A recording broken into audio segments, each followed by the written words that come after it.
Salute NBK or NBA, Knick fam, NBA fam, NBK fam. Welcome to Dope Soul Sports Talk. Appreciate you joining us tonight. We got a lot to talk about. Rumors about Randle heading to the Lakers before we even get an opportunity to see how he would fit with Brunson and possibly Donovan Mitchell. I know on paper, I agree it looks a little clunky, but I thought they would at least give it a shot. Then also RJ Barrett's camp is insisting that he gets the max. Is that posturing? But if it's not, and they're adamant about it, what do you think the Knicks should do? And then we'll talk about other Knick Knacks as well. Um, I'm joined by Gavin. Welcome back. Jarrell. Every week, appreciate you. Staf Donald being late from what I understand. And the bowling chick, we found out her name. I'm not going to reveal it unless she wants to.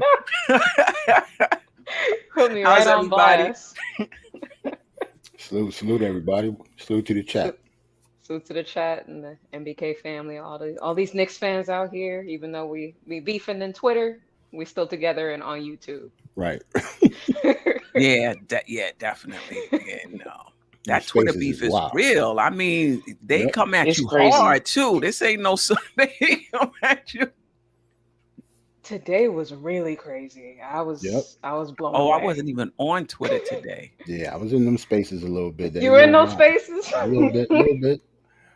Dip my toe in there a little bit. I was like, man, I'm out. Okay. In the specific spaces when Yeah, they're talking. Okay. yeah, spaces. Yeah, that's Yeah, where the it usual gets weird. suspects. The usual Okay. suspects. Yep. Okay. Right. Okay. So listen, let's get right into it.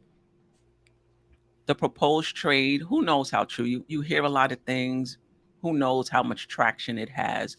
But apparently the latest thing has been the proposed Julius Randle to the Lakers for Westbrook. I'm not going to even get into the Westbrook part of it, whether, how he would fit on the team. Would they buy him out? I don't even want to get into that part. I'm interested in you guys' opinion on why the Knicks, if this is true, why the Knicks would not want to at least see if Randle could gel with Brunson and possibly Donovan Mitchell. I agree. Like I said in the intro, on paper, it is a little clunky. We got four guys who need the ball. I'm not counting Mitch. He's going to play off of those guys. So I kind of get it in that sense. But I still was hoping that we would at least see. Any thoughts on that rumor? Any thoughts on Randle's fit with this proposed team and whether or not you're in agreement with moving him now before even seeing if it would work? Gavin, it's been a minute. We haven't heard your voice. We're going to let you go first. What up, Queen? It's good to be back. Salute to everybody. Salute to the chat. I think that one thing, I think that last year kind of left a stain with the front office from what they expected from Randle, from the year before to what they got last year. And I think that as they see it played out, we probably think that they didn't think much of it because we saw that nobody was coming out and saying anything in the media. They weren't shopping for trades. But I think that ultimately, like once you go through closing meetings and everything, they kind of realize, here's what happened. And, we may have a chance to move him off of this team. I think that one thing is for them, if you're going to get rid of him now, I guess it does open up the cap space and you can go ahead and get him off of the books. I know something that we were talking about just now in the back room. I said it may behoove them, though, to maybe let him see if he has a bounce back year. And if it were me, if I can get a better deal for Randle before the deadline by letting him raise his stock up again, I would do that. But I think that I don't know. I don't know if they've lost confidence in him or if after last year they kind of just like jump ship and were like, all right, here's the direction that we're going to go. And now they're kind of set in stone with that. I'm not sure, but I do know that, like I said before, his body transformation, hopefully that is an indication of what's to come. And it looks like hopefully after last year that he kind of got the message that, hey, I need to kind of get back into work mode. Okay. All right. Jarrell? I think this is a little bit tricky for me. I'm for one, I didn't really believe in the rumor because I think we could get a better deal than the one that he was talking about. Like at least me personally, like us getting Westbrook, even though we want to go talk about him, like that move didn't really make sense to me. Right. I think maybe it could be possibility that Randle don't want to play like third fiddle to RJ and Mitchell if he comes over here. So maybe he does. He wants to trade to LA I haven't even thought about that. That's a good point. because Now, they're the ones okay, who drafted him. So yes, they did. Now I know you said that um, Westbrook coming to the Knicks doesn't make sense, but what if they are doing it for cap space? Does that make more sense to you? Does that make you feel like okay, I'll do it, or do you feel like that's something we can do at any time? if it makes sense to them for money wise, yeah, I'm cool with it. Um, but if they don't do it, and like you said, Gavin said he might could do it like not a prove it year, but Hmm. get his trade value up. Like I'm okay with that too. But Hmm. I just don't want them to take a bad deal just because they think he's a wrong fit or he wants out of here. Right, right. The bowling chick.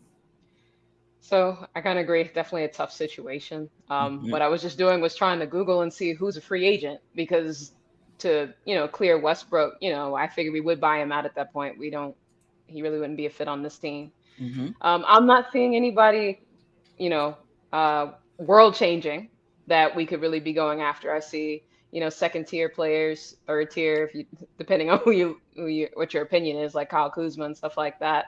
Right. Mm, No one that really moves the needle. Bojan Bogdanovic, we could just include in the Donovan Mitchell trade if we get him. If mm. um, so I thought it was cap space for another star. Now I'm leaning towards that's not what's going on. So I'm not as thrilled here. I would like a better deal than just that. But maybe Randall was having a more negative impact in the locker room than we could see. We could only guess looking at what he was doing on the court. Um, I was more optimistic when I saw him join us, come to the summer league, and he was there with OB and all that, and even Cam Reddish was there and everything. So I'm kind of 50-50 on it. It shocked me. It shocked me for it to come out of the, kind of come out of the woodwork, so to speak. But and I'll put it this way, it does give me more confidence in the front office that they have a plan.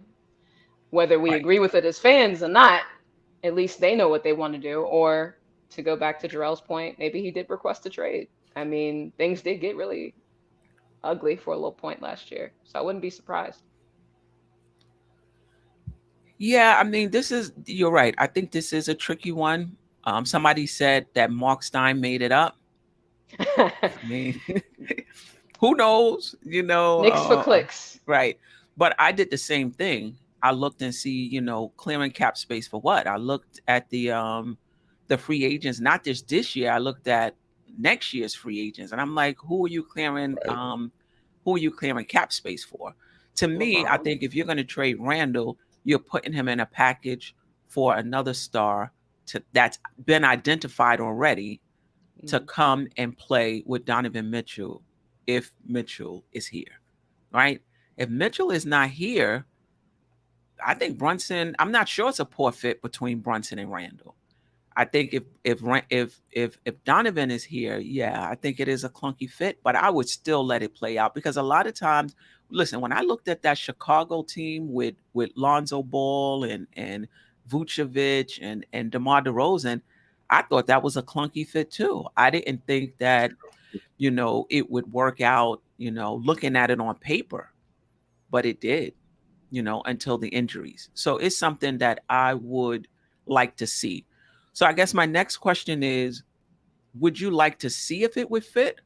Or do you feel like just on paper it's not a fit? And given what else might come with Randall, you're just not even willing to give it a shot?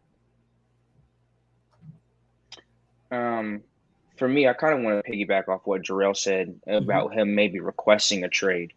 Um, if hypothetically it's Randall, RJ Brunson, and Mitch all on this team, to me it doesn't sound like a good fit now that you have Hmm. three ball dominant players. But the other thing that I thought about is all right, if Donovan comes over, maybe it's like Jarrell said, maybe he doesn't want to play third fiddle. And I think the thing with Randle is you see how his emotions were last year. You see when things weren't going his way last year, how he just shut down. So now it's if we bring in Donovan Mitchell, right, and everybody else is on one accord, do we want to sit here and deal with Randall's antics and emotions and tantrums if he's not getting the touches that he wants, if he's not feeling like he's getting love from the coach? It goes from, I mean, last year, everybody was begging for Tibbs to bench him, Tibbs to hold him accountable. Now you feel like, all right, now if Donovan comes in, now that kind of like teacher's pet role goes away for Randle.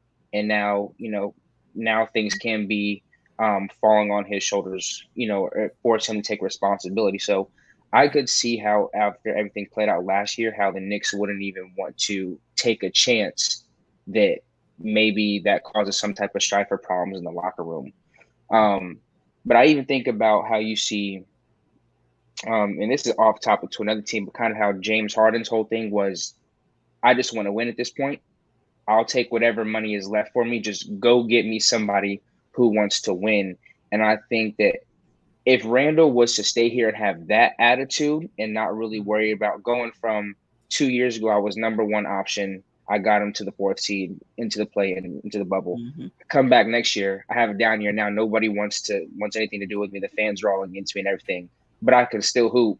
But I still want to be the number one option, even if I'm not really ready for all that pressure, nor have the talent and consistency to uphold that. I think that Randall's best thing, if Mitchell comes over, is just kind of like to fall in line and play your role with however is best for the team. Because I think that, yeah, Randle has longer tenure here, but if Donovan Mitchell comes in, I mean, a lot of New York already thinks that it's RJ's team, although Randle has been the number one option. Now, Randle is not even going to be in the picture. They're going to be like, all right, this is Donovan Mitchell and RJ's team and the young guys, and Randle's just kind of going to be an afterthought. And like I said, from seeing how things played out last year, we would have to see this year if he matures emotionally to be able to handle that. So I can see how the Knicks would be like, let's just go ahead, nip that in the bud right now, and don't even deal with that. But if he was to come here and play his role, I think that it would ultimately, I think that they could all end up working something out. Because he's still 20-10, he's still a talented player. So I do think with that much talent on the floor, everybody playing their role, I think that they can make something happen. Yeah, I mean, I would like to let it play out before we decide who's number one, number two, number three. I know Donovan will be number one, and I think everybody else would fall in line behind that. Let's see if RJ would be the number two. Let's see if Brunson would be the number two. Let's see, let's see how it happens. I mean, I agree. I would like to see Randle here in I don't want to say lesser role, but he can score the same points. He can do the same things when he get the ball. I just don't need him facilitating the offense. Right. I don't need him doing that. He won't be. He won't be. And the thing about Brunson and Spider, if he's here, like we talked about, they don't have any problems waving him off and like, what do what's your problem? Like, I don't even think that's going to be an issue. I think that that's something I hope that the front office would have engaged Randle around anyway. And I don't even think they have to. When somebody's better than you.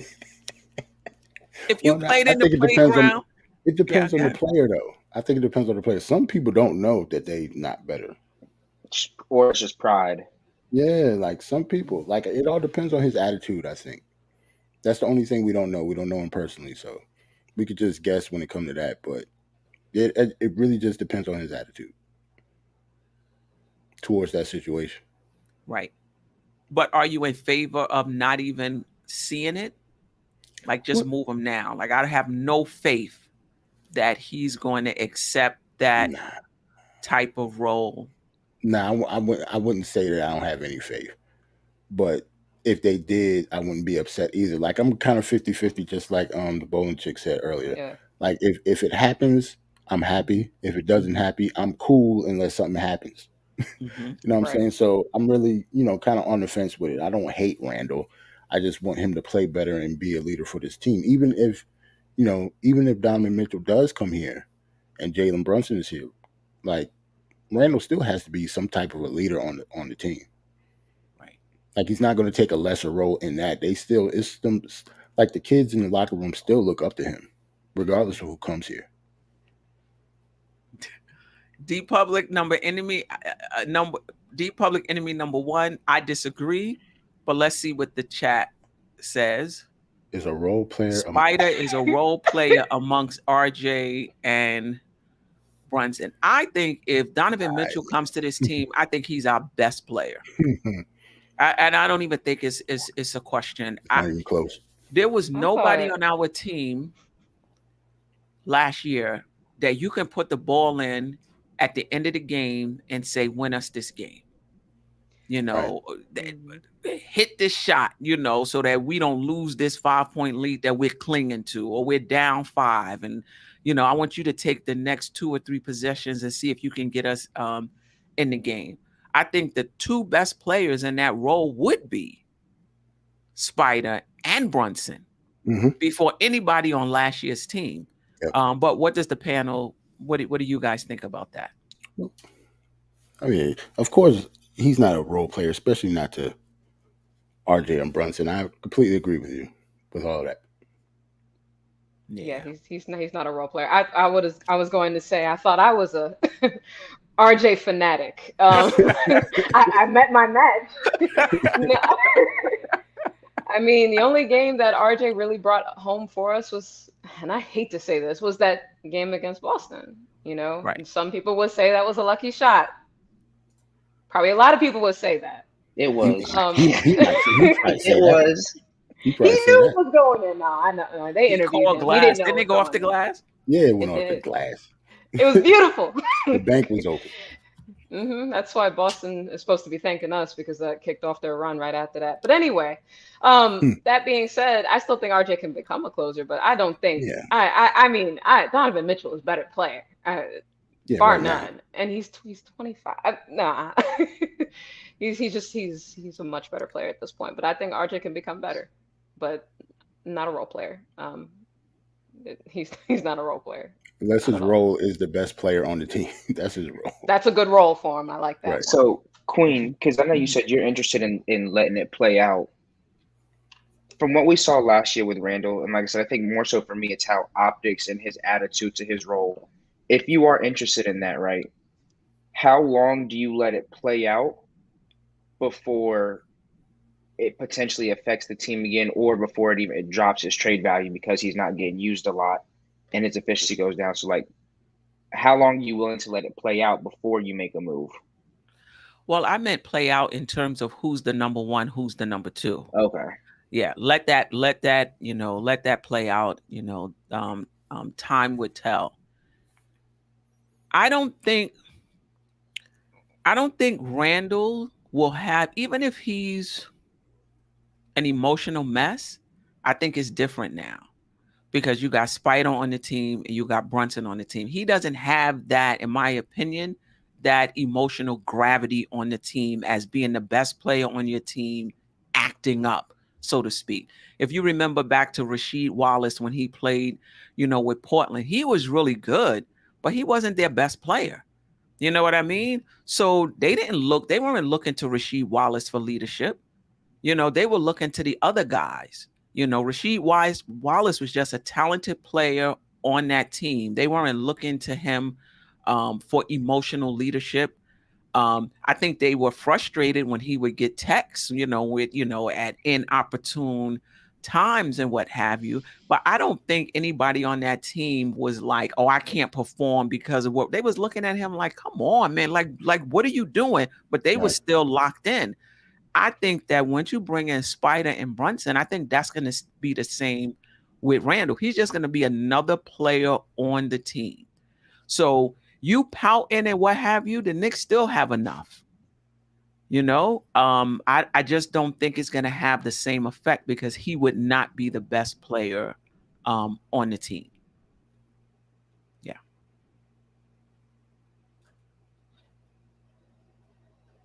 Any thoughts? Agree? Oh. Disagree? Yeah. I agree with that. I just don't. I just don't think that's going to be the case. And not only that, I think a lot of Randall's frustration was looking around and seeing that the team wasn't that talented. Looking around after the first 10, 15 games and realizing this team is not going anywhere. I think when he looks around and he sees Spider and he sees Brunson, I think he knows what it is. I think he knows that this team can do it with or without you. So you're gonna get on board, or you're gonna get moved, and they're gonna bring somebody. They're gonna bring somebody else in. To answer your question, though, I think that if he starts pouting because he's not getting the ball enough or whatever, I think you can start looking to trade him immediately. It's not going to get better as the season goes on. If you pouting already in game 3 because you're not getting as many shots, and you still expecting to get the same number of shots now that we got Brunson here, we got Donovan here, RJ is growing. You think you're gonna get the same number of shots? Yeah, it's not. And you sulking and you bugging out, then I think after I think you start. Now it may take a while for a trade to materialize.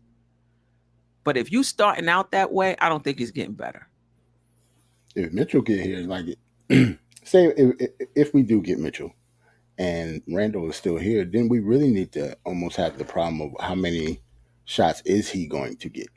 That's another question. Is there enough basketballs to go around? Right. That's gonna be pretty tough. Like Mitch obviously doesn't need the ball, but everybody else can score at their position. Like they're all scorers. So we gotta figure that out.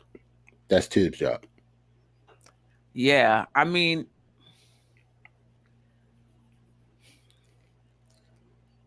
Brunson, I think, can play it both ways.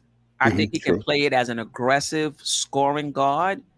And I think if he has enough pieces, I think he can fall back and be more of a distributor and just letting the game, filling in when he needs to score. I think he can play it. I think he could play it both ways. I said this before. I see RJ as more of an all-around player. I don't see RJ as this, he's very inefficient too. He's not getting 20 points on this team shooting the efficiency he shot last year because he's just not going to get that many shots to do it. Yeah, that's true. You know what I mean? So if he's going to get 20, he's going to be very efficient at getting it. That means he's finishing at the rim. He's hitting his shot. He's shooting 50-something%. Otherwise, free throws. Right. His free throws, he got to hit his free throws if he gets fouled. So I see RJ as more of an all-around player. He's going to play downhill for you. He'll hit some threes. He'll play. He's a willing defender. He'll pass the ball. He'll rebound. I see him as more of an all-around player, and you need those type of guys on championship teams. But I don't see RJ, sorry to Bowling Chick, as like a number one option on a championship team. I don't really see that in his future. That's me. He can surprise me and become very efficient, hit his free throws, become that clutch guy down the stretch. That's not what I see. I see a Wiggins on a championship team, that all around type guy. Wiggins still averaged 15, 17. I don't know what he averaged. I see that type of and you need those type of guys on the championship. Right, that's a good comparison. See, I think the thing that, as we're talking about efficiency, especially for guys like RJ and Randle, I think the thing that helps him is having better talent around them. Because now, 20 of those shots last year for Randle and RJ, 8 to 10 of them were terrible shots. But that's also because, you would see times where guys aren't moving, so now they're checking up last minute shots, or like I said, they're not running. They're taking bad fast break decisions. They're trying to drive the ball in when the lane's clogged, things like that. So I think that efficiency can go up on less shot attempts because now RJ's like, all right, I don't have to go in here and force this at the rim because now I can drive, penetrate, kick out.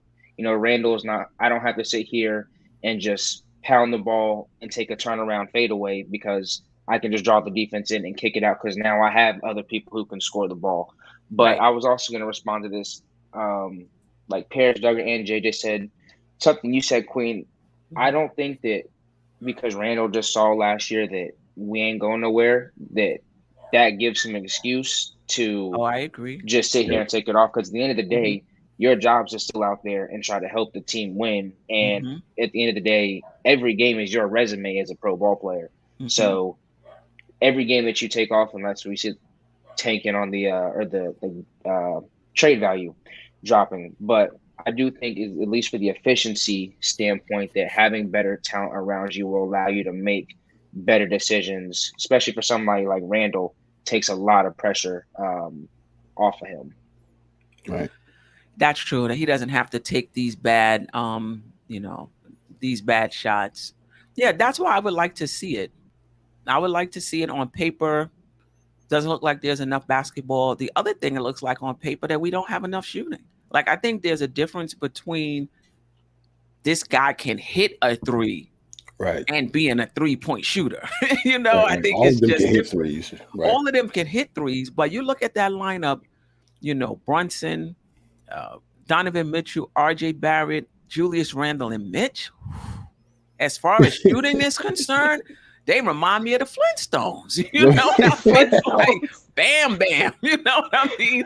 Like, I don't see anything smooth about any of those guys. And, even Donovan Mitchell, I think he shot like 35% for three or something, something like that. So shooting wise, I think that's going to be a problem.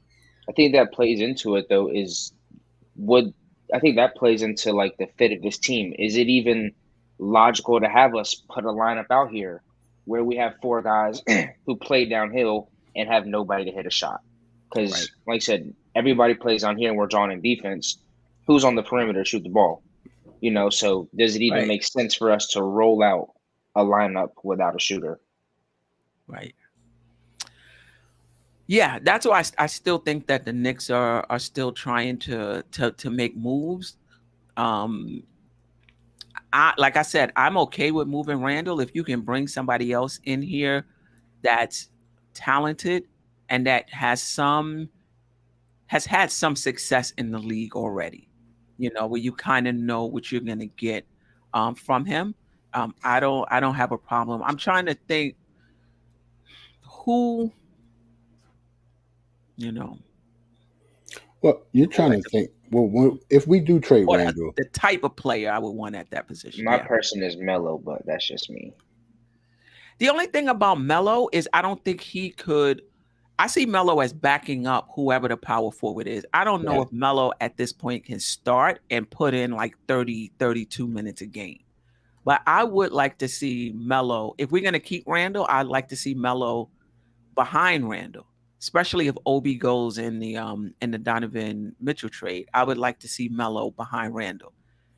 If Randle goes, I would still like to see Melo behind somebody. And the issue I have with Obi playing the four is I like him in the sense that he doesn't command the ball, right? I like him in that respect, But what I don't like is now all of your scoring and shot generation is coming from the top, those three guys. Even if they don't score it, they have to set up Obi. They have to set up Mitch. Like, there's nobody that you could just pass the ball down in the post for a basket. So, for example, when you look at Phoenix, they can pass the ball. They got shooting and scoring up top, but you can at least pass the ball into Ayton every now and then and for a basket. Even in Atlanta, you can at least now, maybe not early on in his career, you can pass the ball into Collins in the post or whatever for a basket. If we got Mitch and Obi, everything they get has to be generated by somebody else. Pretty much. Yeah. So when we're talking about trading Randle, right? Mm-hmm. Do you want us to get who's getting the best player in the deal? Do you want us to trade for a better player, or are we trading Randle for like picks and stuff like that? Because that's a huge difference. This is assuming that Mitchell. That's assuming that we got Donovan Mitchell already. Yes. Yeah. Right. So we obviously already kind of bare when it comes to that. So maybe we can get some picks back because of Randle, if that's the case.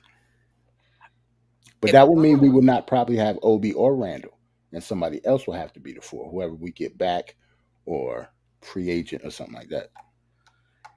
I just feel if you trade in Randle, put him in a package for a star. Make him part of a package. Like I don't see the rush unless, like the bowling chick said, the Knicks have a plan already and they need that cap space. Other than that, I don't see the rush to trade Randle right now. Okay. I just don't see the rush unless, like Gavin said, they're concerned about his attitude. They're concerned about whether or not he can accept being a second or third fiddle on this team. But you got to tell me that you can get more than an expiring contract, which is what Westbrook, like you can you get. Yeah, go ahead. No, go ahead. Can you get OG, even though I don't see where he would play either because he's not a 4. He's right, he's more 3-2. That's what I would say. Like at this juncture in free agency, and that's like it just may not happen this year. I mean, is there anybody that you can get back that's comparable to Randle or that gives you even some of the same type of production? I don't think there's any stars left, not right now, that we would trade for. Like he's almost too good, if that makes sense. He's too good, but not good enough. Right. Like he's like right there in the middle to where like I can't just give him up for nothing, but I'm also not gonna get a star back for him.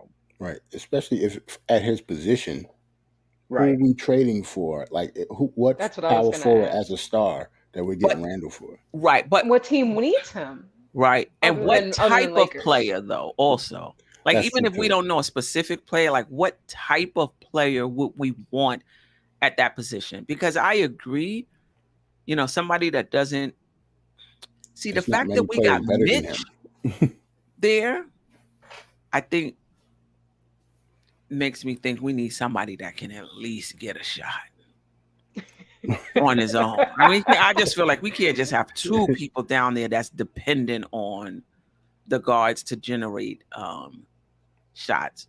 But that's a good question. Like I think a Collins type of player, a Collins, from Atlanta type of player where, he could play off the ball. If the ball doesn't come to him, he can get the alley-oops and things of that sort. But if they do dump it down to him, he can post up a little bit. Little bit. Yeah. I've seen more of it in the past year or two than his first few years. He's definitely gotten better. You're right. Yeah. That'll be interesting though, especially with Collins, because it seemed like they was trying to move him anyway, right? But would they trade with us again? Nah, I'm just saying the type of player. I don't know if Collins. Yeah, I mean, power forward is kind of like, it's not a glamorous position. Like who plays the power? I feel like power forward. See, back in the day, like you used to go 3 out, 2 in. So your power forward was a true traditional post player. Right. I feel like now, like you have people who play the 3 and the 4. Because now that I think about it, all right, for power forward, are you thinking about somebody that you're getting height from? Because I mean, if you're looking at height, I mean, Cam is what, 6'8"? Yeah. And Randle is what, 6'8"? Right. 6'9"? So not 6'8". So I mean, if we're talking about we need somebody with height, I mean, you got Cam who can go in and play the power forward position. Now, are you talking about on the defensive side, trying to guard other teams' power forwards? So I think that's what's made it hard about like today's modern game is everybody, you have a big man and you just got straight wings in guard. And like guards and wings are just now all bunched together because now wings can do what guards do. Guards are doing what wings do and sometimes just a little bit undersized. So I think now it just makes it hard for, like you said, what type of player do we want back? So I said you can easily slide somebody from the 3 down to the 4 if we're just basically going off of height wise. What about Not Marvin Bagley per se, but what about that type of player? So somebody mentioned Kevin Love. The type of player Kevin Love is a kind of a good rebounder, stretch four. Type of players, but it's not that many Kevin Loves out there though. Even though he old, Right. he's still a crafty, vet that Right. can shoot and rebound and stuff. So it's not. I'm just saying, like, to get him at that position, like Julius Randle is too good to bring a better player back to me. I think that'd be tough. I think he would have to go in a package. I just don't see what you would bring down. Now, something that, like I said, right? Like, let's just say for some reason it did, like you said, Quinn, you don't think that Melo can come in at this juncture in his career and start. But then I also think about it, if you have like a Brunson, Spider, RJ, and a Mitch, like, you don't need Melo to go out there and play 30 minutes a game, 30, 35, if you have people like Cam, like Obi on the bench. So if we did bring back somebody like Melo, like, can you bring somebody back like Melo who, he's kind of transformed himself even more when he had to go to like LA and Portland into being that catch and shoot on the outside. Mm-hmm. That is somebody that for sure you can give the ball in the post and he can go get his own shot. And when Melo you need it, you're not really counting on it, but when you need it, he can. Right. And you got somebody who can get rebounds. So, like, can you still throw a Melo in there and start and have him go and play 10, 12-minute spurts? All right, bring in a Cam, bring in an Obi. And then that way there's like, that you're getting size. You're getting somebody who has great basketball IQ. If you need a closer, you do have somebody who can go in there and close, and you have the most veteran status on the floor to lead these guys. So that's to say, that's probably like the only person I could think of that like would be able to kind of give you everything you need. And like, though, he's just not going to come in and give you 35 minutes a game at this point in his career. But if you're surrounding him with those other four people, do we need him to? We don't. I was just thinking more of him coming off the bench, and because I think he'll probably do better against the second teamers than starters. But you're not putting Obi in the starting lineup. That's what I like. I don't have a problem with Obi being in the starting lineup. I just want somebody that can get a shot. If go grab Carmelo. Yeah, start Obi and just have Melo back him up. What about Montrezl Harrell? That boy in trouble right now. No.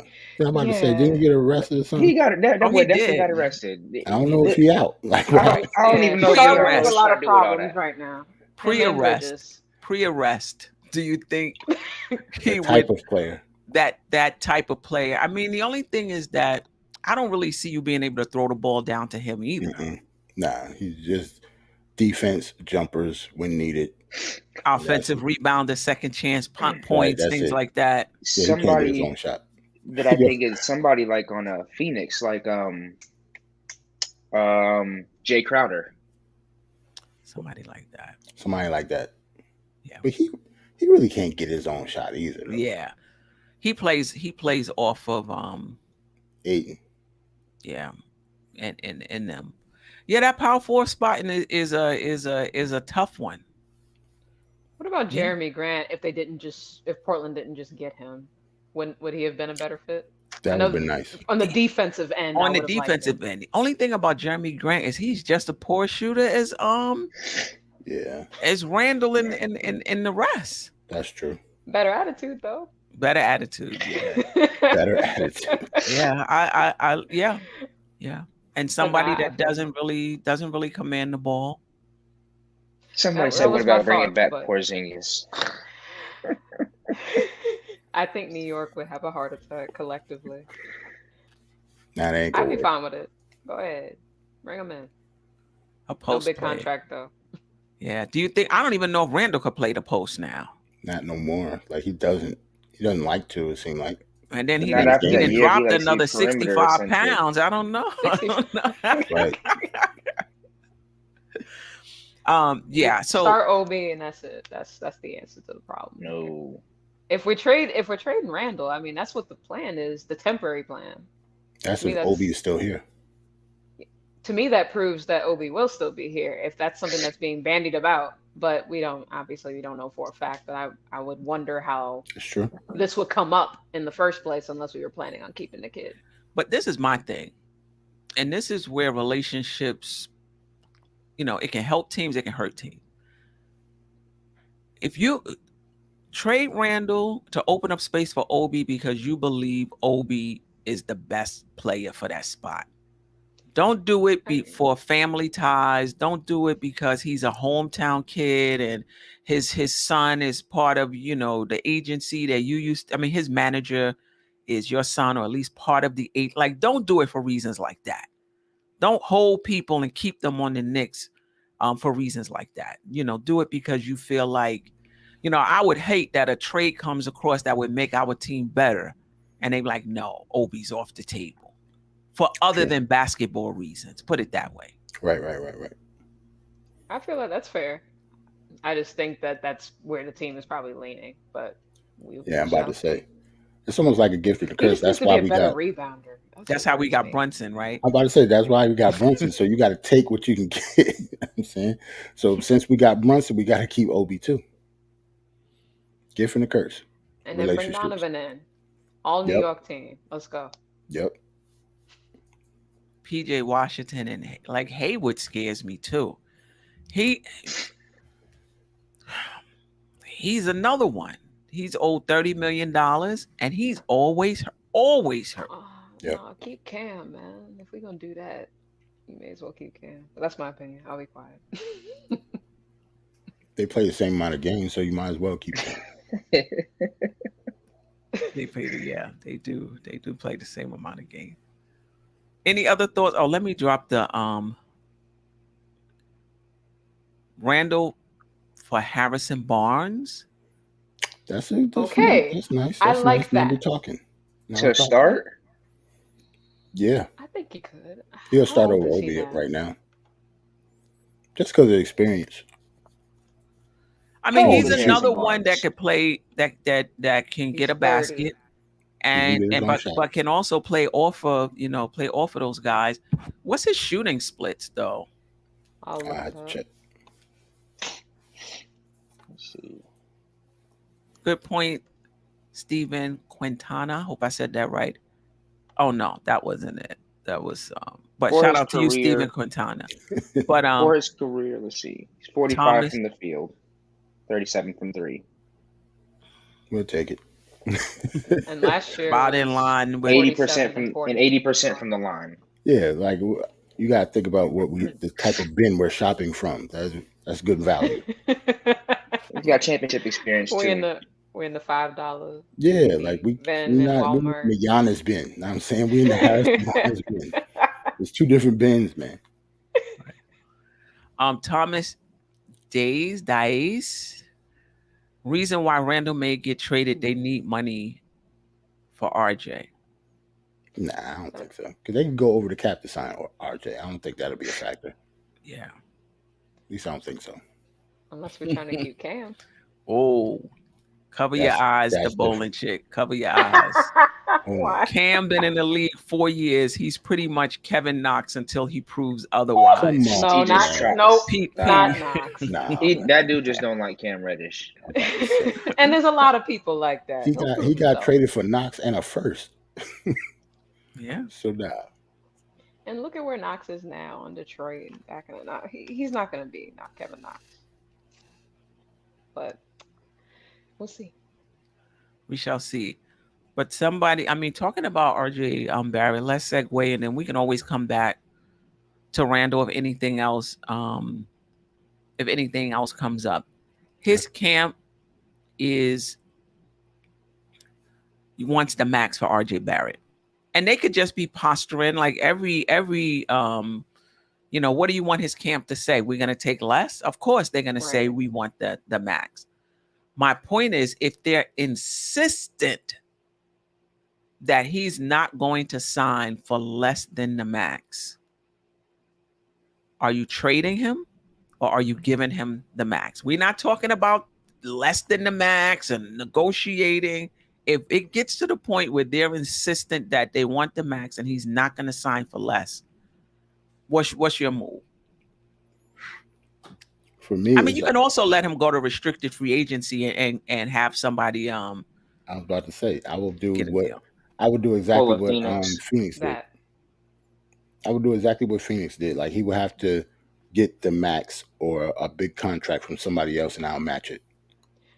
And I'd be RJ, I think curious who else RJ. is going to offer that. Go ahead. I'm sorry. I was just about to say, like, I think RJ is savvy enough to know that that's what is probably going to happen if he doesn't get his extension, because the deadline is coming up fast, right? Before the season, I Right. think he has to sign an extension before the season. Right. So I highly doubt they trade him. So I think they're just gonna let him go through restricted free agency and just bring him back. And that's what I would do because I don't think that anybody is giving RJ the max. Right. Like that's like a lot of you see it on social media. Like I think also as Knicks fans, one thing that we do is we overvalue our players a lot, We do. and we think that the way we see them is how these other teams and franchise and owners see them. And I just don't think that at this point in his career, RJ has been proven to be a max type of player. I think he's ascending towards there, and he's shown leaps. But I think there's still at least another year of work to, like you said, Queen. Like, can you do it for 82 games? Right. Can you show me the 82 game span that you can do this and you can keep this up consistently? But other than that, I think you let him go to restricted free agency and save yourself some money. Right. Now, what about paying him for potential though? You know, he may not be there yet, but you've seen enough to think that in another year or two he might. Not so with do the you Knicks pay him level. ahead of? That's what they did with Randle. No, sir. No, sir. No, ma'am. That's what they did with Randle. Not at all. Yeah, I would take him to free agency. Because Like I think he knows it's coming too. Yeah. If he's I mean, smart. one thing, if you go ahead and give him the max and he doesn't live up to that potential, and then you want to trade him later down the line, are other teams going to be willing to take on the contract that you've given him for the production that they've seen? Like, is his production worth what he's getting paid?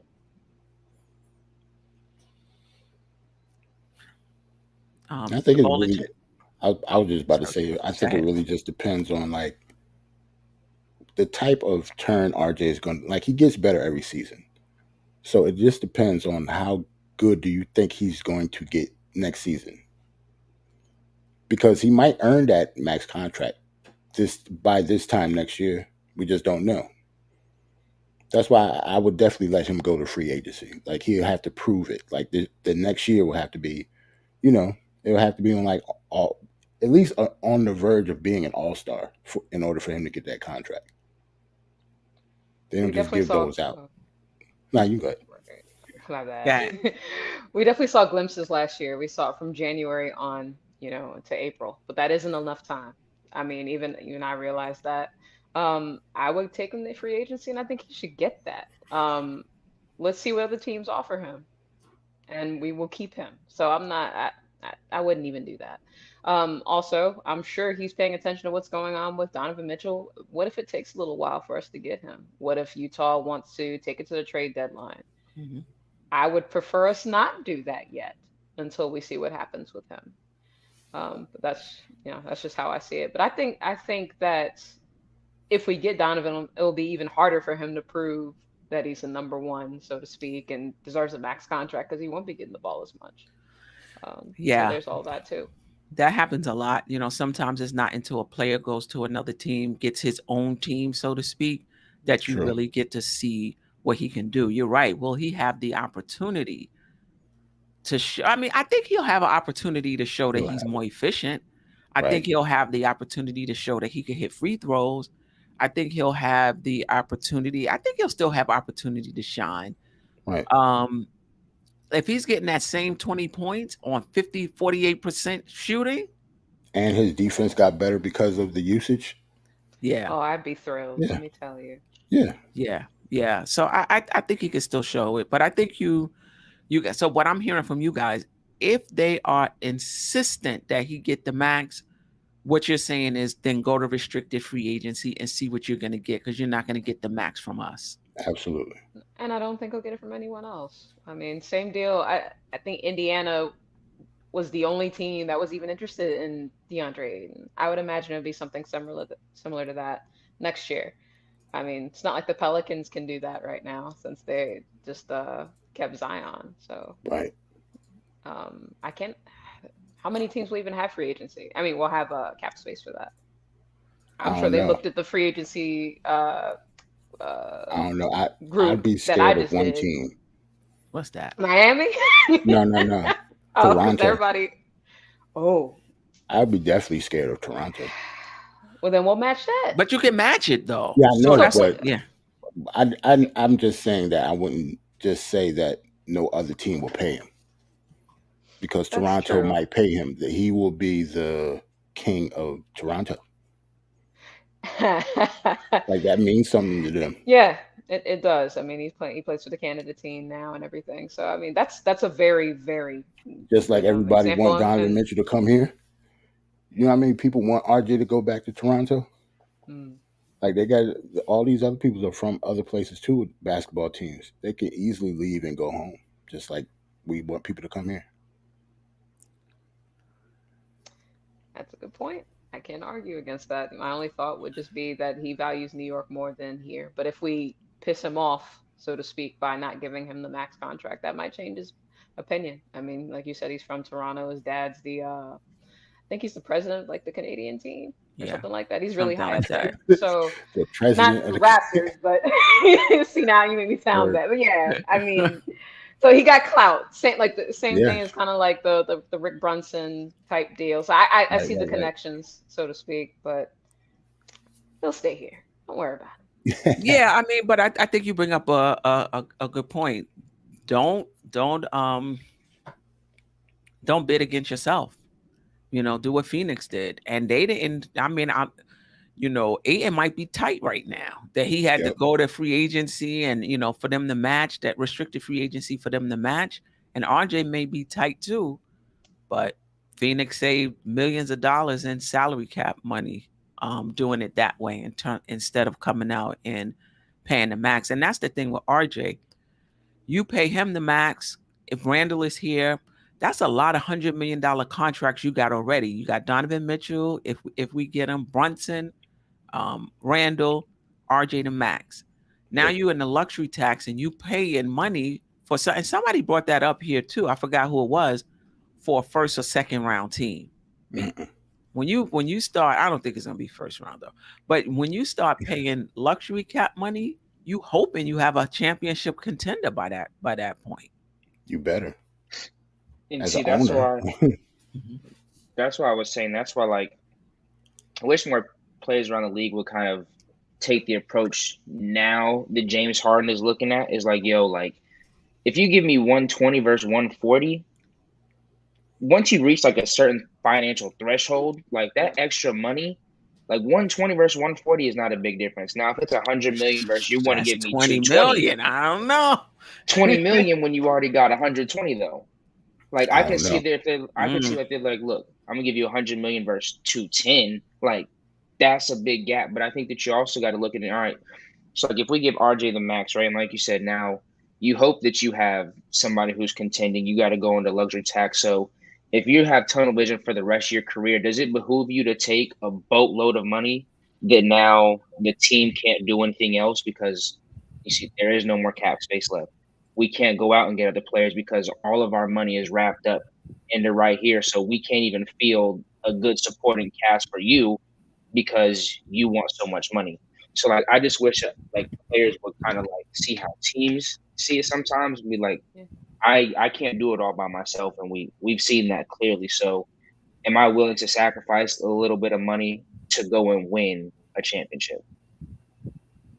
I'm glad a player was willing to do that. So to see James Harden say that and come out publicly, I think it does. It should make some players think about it. My only thing is, I would think more veterans would think that way, as opposed to any of these younger players that we're looking for. Since James Harden's made like I don't know, like close to $500,000. I mean, half a million, Yeah. $500,000.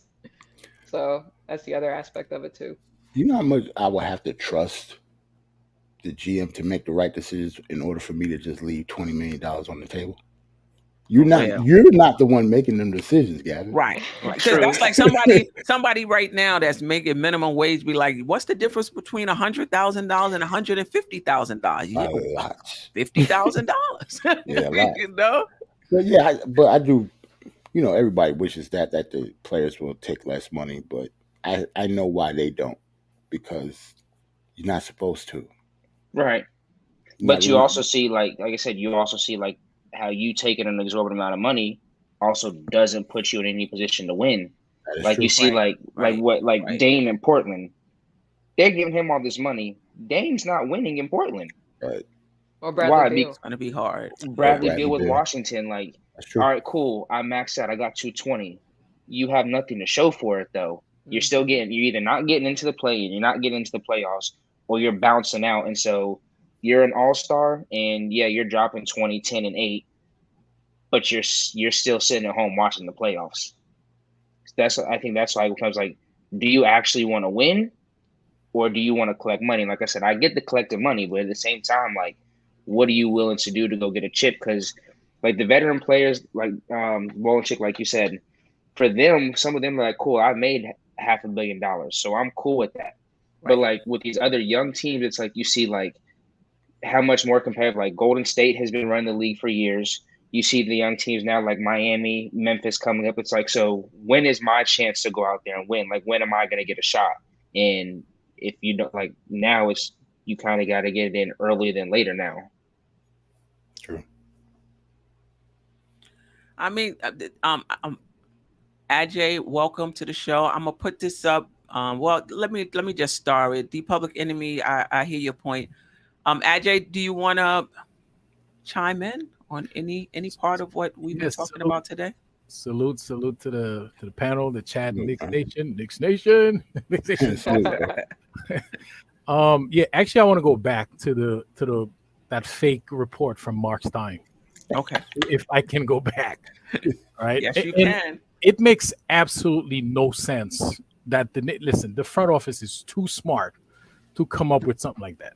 And I give you 5 reasons, at least 5, and you guys can agree or disagree with me, right? It makes no basketball sense for the Knicks, first of all, because the power forward is the only position where the Knicks is only 2 deep. Every other position, they have at least 3. The power forward, they only have 2. Right. They're not looking to get rid of one of them. Okay, you need 2 powerful. You need a backup. That's number 1. The Lakers, it makes no basketball sense for them because they already have 2 power forwards on their starting lineup. They have Anthony Davis and LeBron James. So now you want a 3rd power forward on your starting lineup? It makes no sense. Okay, that's basketball. Money-wise, remember Leon Rose, he didn't even want to buy Kemba Walker's $9 million contract. So now he's going to turn around and buy Russell Westbrook $47 million contract. That's not going to happen because James Dolan's going to look at him and say, why are you giving away almost $50 million of my money? That's not going to happen. Leon Rose, he's too smart. You could get so much more for Julius Randle than to just get rid of him just to buy out a $50 million contract. It just doesn't make sense financially. And for the Lakers, it doesn't make sense financially. So why get rid of Russell Westbrook and then get a Julius Randle that's going to be there for 4 years on $117 million contract? Could be more with the trade kicker. It makes no financial sense for the Lakers either. And last but not least, Julius Randle was probably the only thing that Leon Rose did last summer, last offseason, that actually still means something. Everything else he did so far, he admitted was a mistake because he got rid of everybody else. So his only signing that shows that he's doing something is Julius Randle.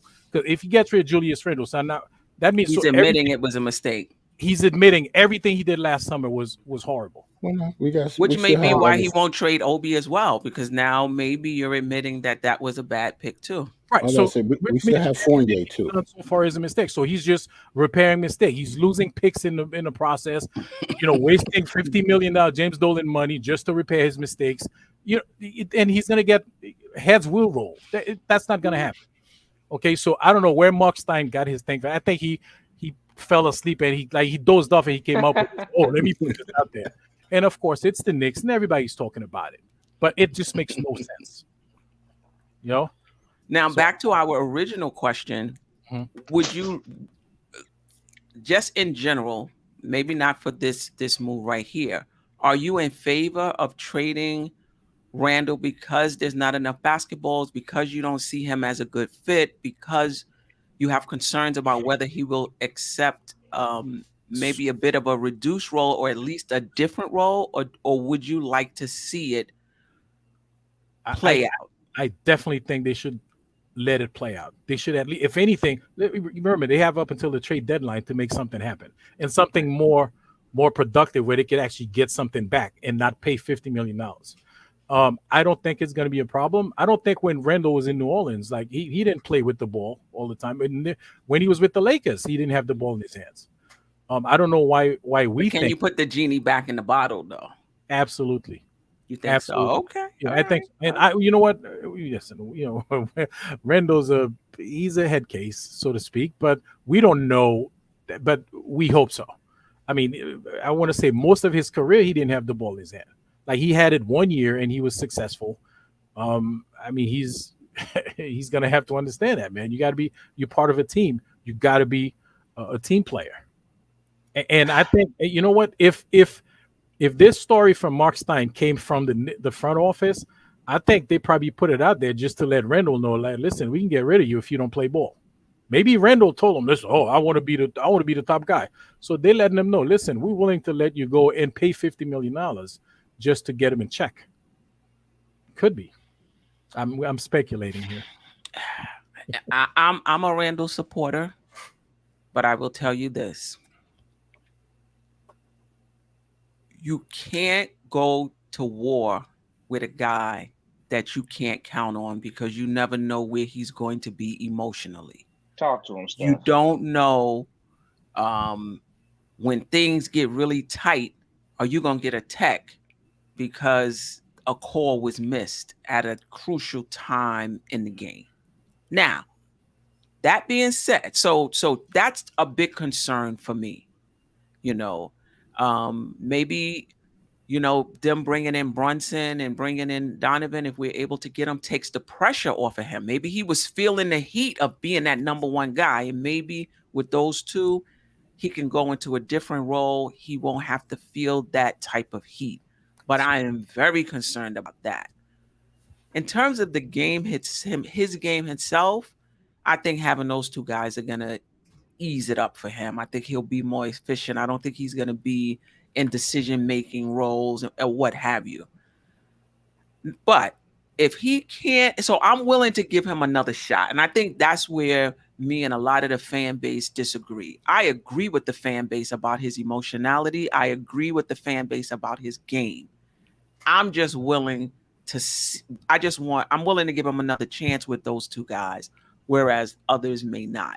But that emotionality, even more than his game, is a really big concern of mine. I want to answer that. Sure, absolutely. This is why Tom Thibodeau gets paid $5 million a year. That's his job. If Randle start acting crazy, well, he need to give someone the money back. He didn't hold him accountable last season. So, right, he didn't. He hasn't been doing it, but that's his job. Okay, that's his job. If he's acting crazy, if he's hurting the team, listen. You put him on the bench. You suspend him a couple of games. The team could do that. We've seen other teams do that. They put guys. They suspend him for a couple of games for bad behavior and let them know that they're serious. They want to win. If he's gonna affect the team, do your job, Tom Thibodeau. Do your job. Put Randle on the bench when he doesn't act, when he's hurting the team. That's his job. That's part of Tom Thibodeau's job. Right. What's the risk, though? Let me put this up. They coming so fast. You think you got it, and here it is. So why even take the risk of him going? What's the risk, though? What's the risk? Do you think that Randle is so powerful that if his head is not straight, the Knicks are doomed? I think his role is going to be lessened. So I think that's going to have a less impact on the team. Right. Right. He's going to have a lower usage rate. He's in a different role. So I don't really see the risk. I don't see him bringing the team down, so to speak. I don't either. No. Pudge and I said give him 10 games. That's fair. Need more than that. Damn. Well. Listen, training camp preseason 10 games. He's acting crooked. You put him on the bench or you get rid of him.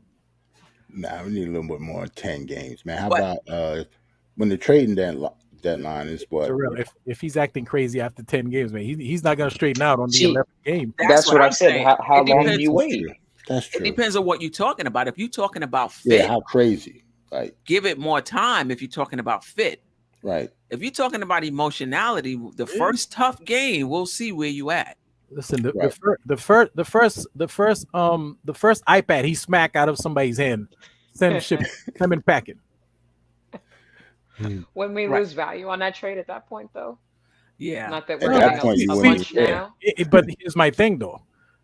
You lose value, yes, but you're not going to lose $50 million. You're not going to lose $47 million that everybody's suggesting right now. That's just crazy to think that we would trade him for a $47 million guy and then buy the guy out. Leon Rose, he ain't even want to buy Kemba Walker's $9 million contract.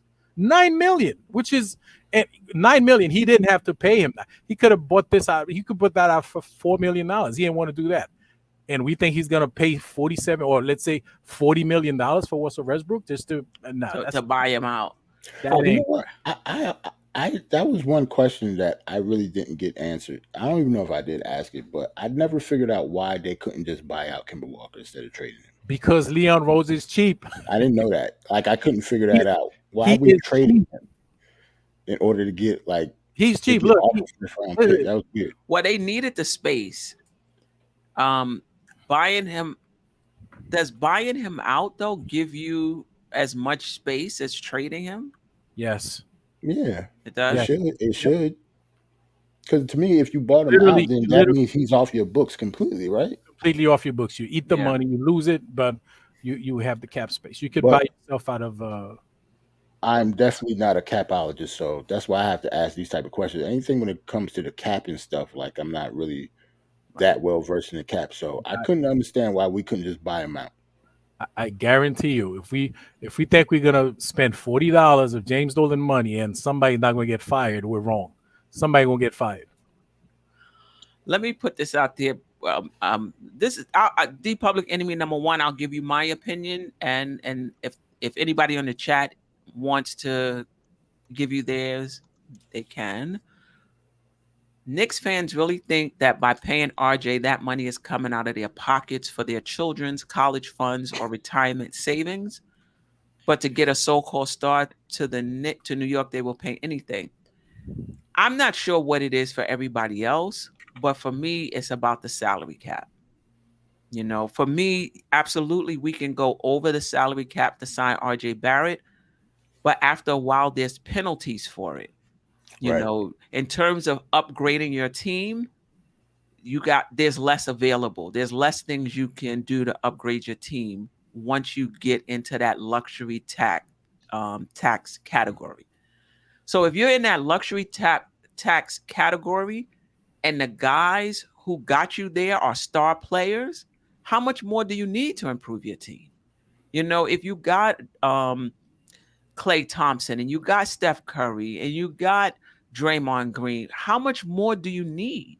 You know, but if you're capped out with a Randle and an RJ, you're going to need a lot, you know, and you're not going to have the money to go out and get those players. So I think that's why you do have to pay attention to the money if the player is not a star. And the reason why people would pay anything for a star, because those guys are proven, a bit more proven than RJ is right now.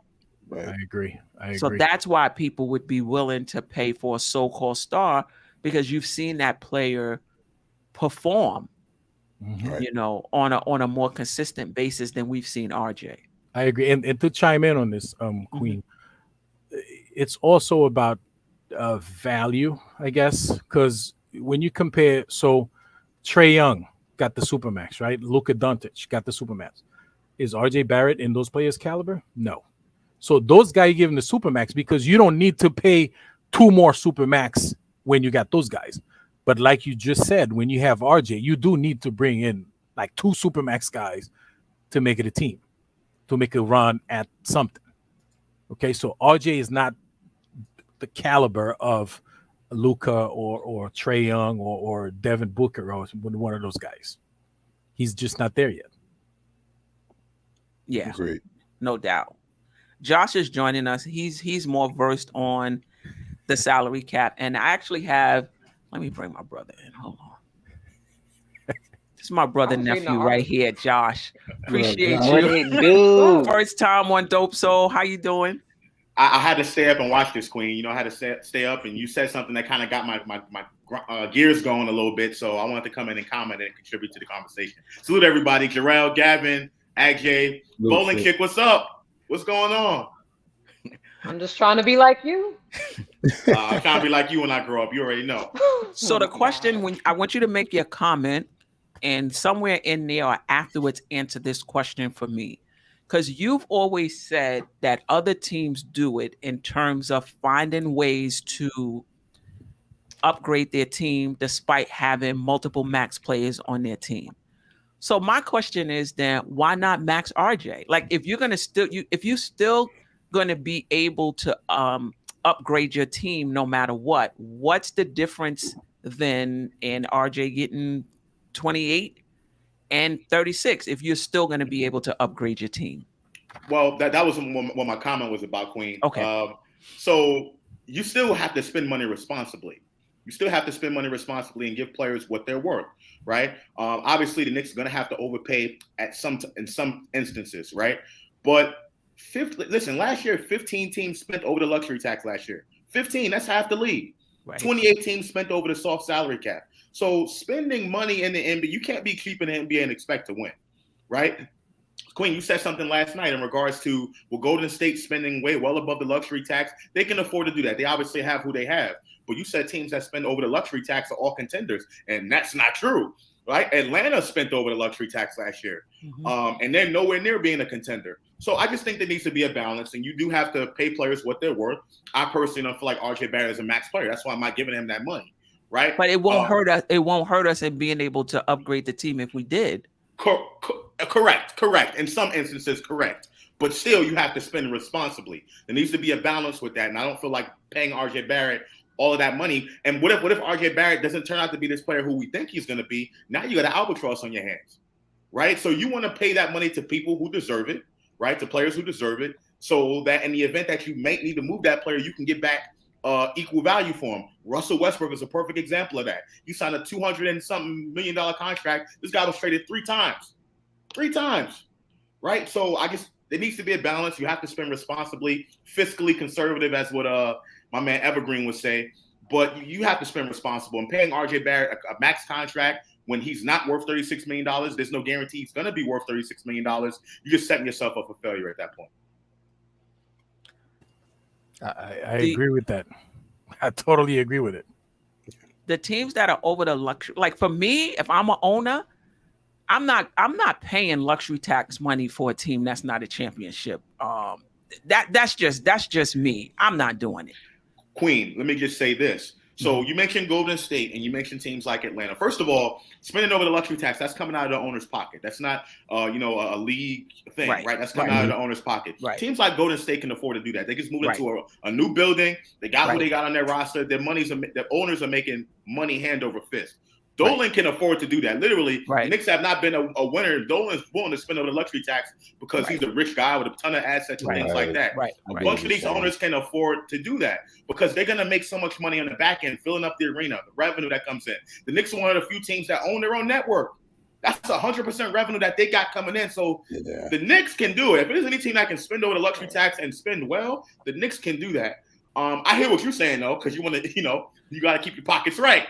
But for me, I'm like, for a second round team, nah, I'm not spending over the luxury. But Queen, I just think in the NBA, these owners are making so much money that it really doesn't matter. They don't care about spending over the luxury tax. Mark Cuban, the Mavericks are up there as far as salary. They fill the arena every night. I don't know if they have their own network that they broadcast their games on, or if they're renting out to someone else.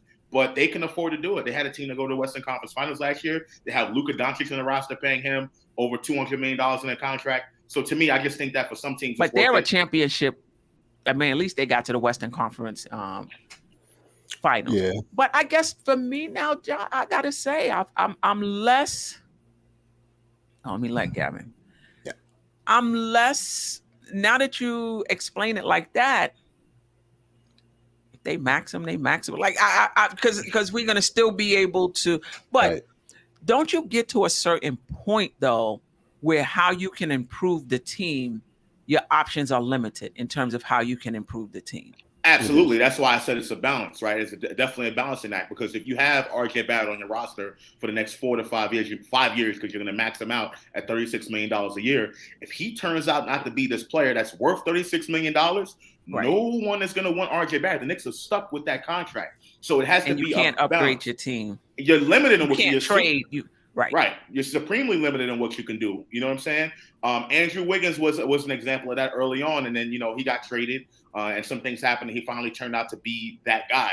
But even what he's making is chump change compared to Damian Lillard and some of these other players, Giannis and all that stuff. You know what I mean? So I just think that there needs to be a little bit of a balance. But as far as spending, the Knicks can spend. They can spend money. Yeah, that's why I always argue with them about, well, what does it matter that we're in New York? We're in New York. You're in the #1 media market. You own your own building. You own your own network. Those are advantages that you have over some of these smaller market teams.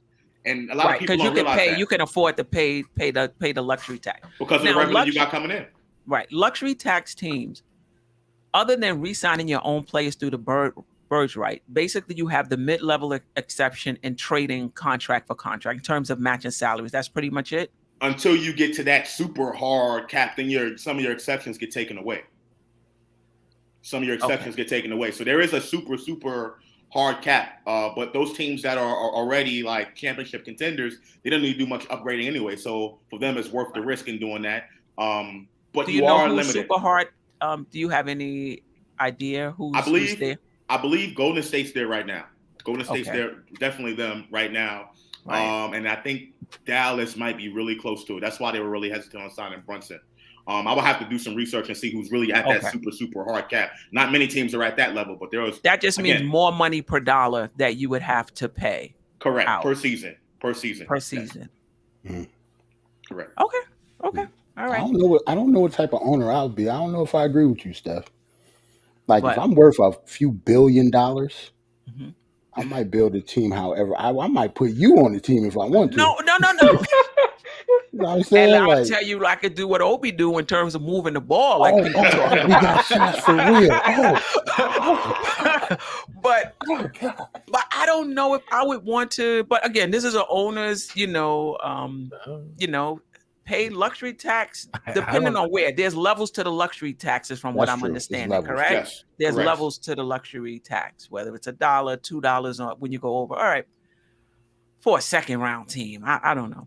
But if you James Dolan, you're not missing that though. No. Yeah. Listen, James Dolan, playoff revenue. Right. Yeah, don't forget that either. But the Knicks, that's true. In the early 2000s, the Knicks were #1 salary cap in the NBA, and we were bottom dwellers for years.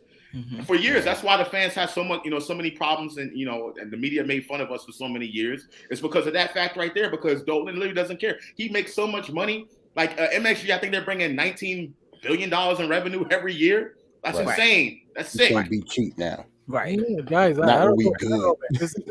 The rich people are the people that don't want to pay the taxes, man. They like Donald Trump. He paid no tax. The Dolan probably pays no tax. You don't pay something if you don't have to. I think he would be willing to.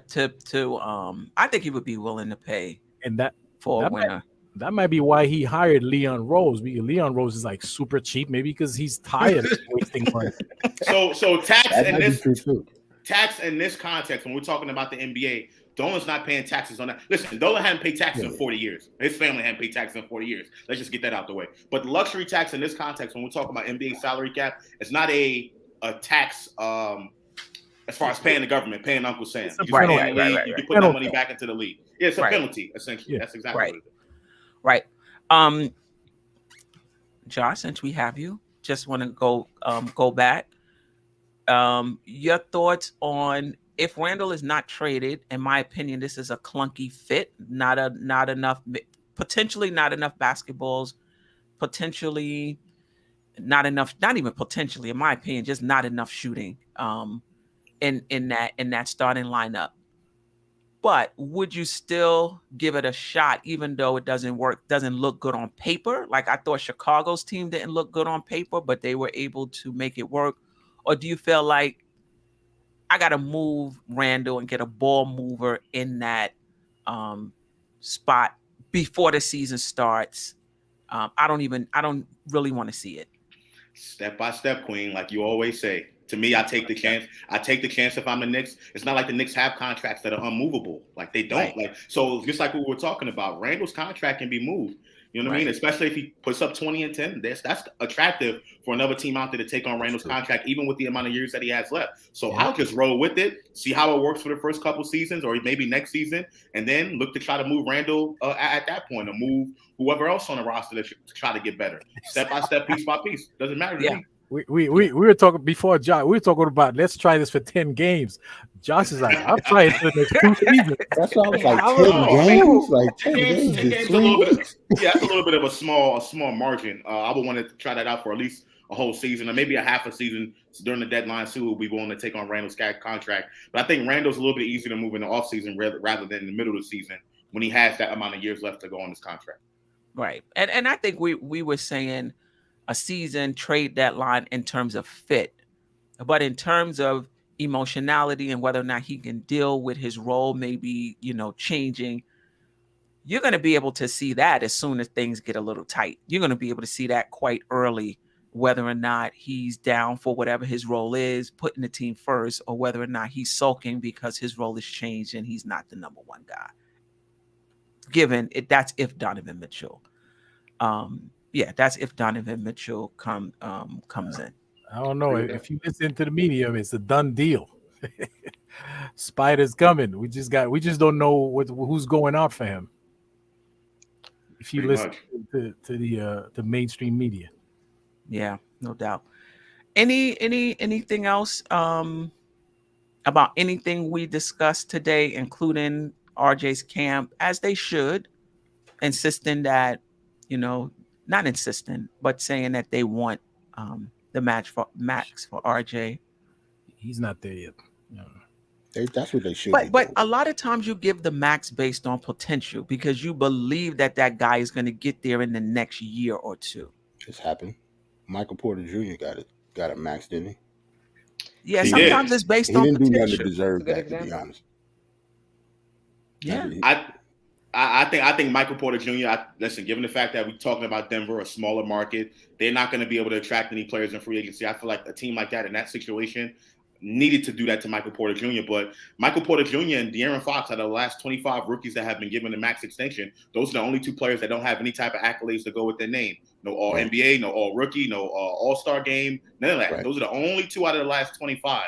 So now we're talking about adding RJ Barrett to that list. I just think in New York, it's just I just wouldn't take that risk right now for RJ, not giving him $36 million a season. I'm just not really ready to do that right now. Let's see it for another year. Let's see how he plays out. If he's able to elevate his game, elevate his efficiency, become that go-to at the end of games, even with Donovan Mitchell on the team, with or without him, then I'll consider it. Particularly if the Knicks get to the playoffs and makes a little bit of noise, you have to at that point. Yeah, I mean, yeah. I say go to restricted. If they insist that he's not signing for less than the max, then go to restricted free agency. Basically. Because then you look at the market. I'm sorry, my bad. You look at the market. Go ahead. Go. You look at the market. You send him in restricted free agency. If another team is willing to pay him, anything less than the max, the Knicks can match that because they can go over the salary cap to sign him. If another team gives him a max contract, that tells you other teams potentially see him in that light, then then you have to make a decision at that point. But I just don't see any reason for us to give them RJ Barrett the max contract right now at this current point in time. I think restricted free agency is a little bit better, in my opinion, at the end of his 4th year. If a team does give him the max, are you matching it? It depends on how he does next season. That's why I said I'll give him another year. I'll give him another year too. And then play it out. There's no reason for the Knicks to do it right now. Not after what he's shown. Right. Absolutely not. Are you, and someone brought this up earlier. Will you be able to see his improvement given that his role may be a bit different? He might get his usage rate is going to be different. He's going to get less shots. How do you improve and increase your value with a lower usage rate when you might be anywhere from the second to the fourth option? I'll let someone else answer that before I go. I was about to say that's almost like RJ's problem. That's his job to figure that out. Like he could play defense, he could up his free throws. Like he could still become a better player and not score as many points. Just be more efficient, like you said. But that's his job. Like he has to find out how to get that max contract if he's on a team that's like he's going to be the second or third option. Right. Like he need to figure that out. Yep. Josh? Oh, well, weren't we having the same conversation about RJ Barrett last year when we got Fournier and Kemba? Where is RJ going to fall in the pecking order? Where is he going to fall? And what he did was he's shown that, no, I'm the second, if not the first option on this team at the end of games. Mm-hmm. Right? So he needs to do the same exact thing. I don't care who we got on the team. Donovan Mitchell, Michael Jeffrey Jordan on the team. You got to show that you're worth that money. So, I mean, you just got to go out and ball and play your game. Let your game do the talking and not worry about a lot of those other things. Because last season you did it. Now, I get it. Fournier and Kemba now on the same level as Donovan Mitchell. But I feel like RJ, if he's worth that money, his game is going to show it. Nothing else is going to – to me, Donovan Mitchell is going to make him better and put him in better positions. Right. So and I Brunson. think – and Brunson. So I just think that all of that, talking about, well, RJ is going to have the ball less in his hands, yeah, perhaps. But that means your efficiency should be able to go up. We should still depend on you at the end of games. Your defense can improve. So free throw shooting and et cetera. Right. So. I mean, I think shout out to Pudge Nice, always rocking with us, who basically sees him at this point as a 3-and-D guy going into next season. I think he could be more than that. They get paid too. I'm saying, like, if he is that, they get paid too. He just has to do it at a very, very elite level. For RJ, 3-and-D, nah. RJ, the guy who he drives to the basket with like ferociously, man. You don't want to take that away from his game. You need that. I mean, that has to be part of his game. I mean, he has to learn how to finish better, and he has to learn not to force things when he's down low and he's between twin towers. But that has to be part of his game. It can't just be 3-and-D. Let's just move on just briefly. Did anybody see the Brunson presser, and was there anything that stood out for you there, or do you feel like it was just all marketing? Yeah, fluff. Yes. Fluff. Me and Sim, and a lot of other people on Twitter. Because I have this unpopular take. I know me and Queen have talked about this a lot as well. But essentially, with the Knicks, they have state-controlled media. They own their own network. They get to put out the content that they want to put out. No media was allowed. Listen, I'm happy for Jalen Brunson. I'm happy we got him. I don't want to take anything away from, the importance of having him here. We finally have a point guard. But to me, when you don't allow the media in there, it gets not a good look. Not a good look for the organization. People can say what they want about how the media treats us. To me, I think it's fair. And to me, it's unfair when you have a network that you control. You control 100% of the revenue, being the only people there to control the coverage that you put out. So I've never seen an introduction of a player without media there. I've never seen that before. I think the Knicks are going overboard with that, with that part of as well. Can I want to chime in on that. So I really hate that, just like Josh said, that the Knicks, they don't allow other media, other than MSG and their own. But have you guys seen how the national media treat the Knicks? I kind of feel like it's true though. They should do that. I mean, it's almost like they really hate the Knicks. ESPN. I still think that listen, and this is what me and Josh differ to a degree. I agree with the coverage is not always fair, but I also agree that you can change the narrative by winning. Yep. But I also agree that however they treat you, I don't think the way to deal with that is to block them from a press conference exactly for a player that you signed. Like I that's the part I don't get.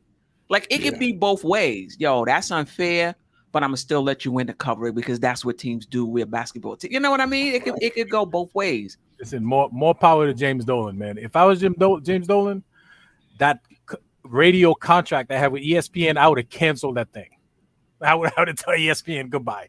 I'll find somebody else to broadcast. But you got to also keep in mind these are individual commentators, or all of them, ESPN. Though. Okay, all of them. But do you think? I agree with you in the sense that I think the coverage is not always fair.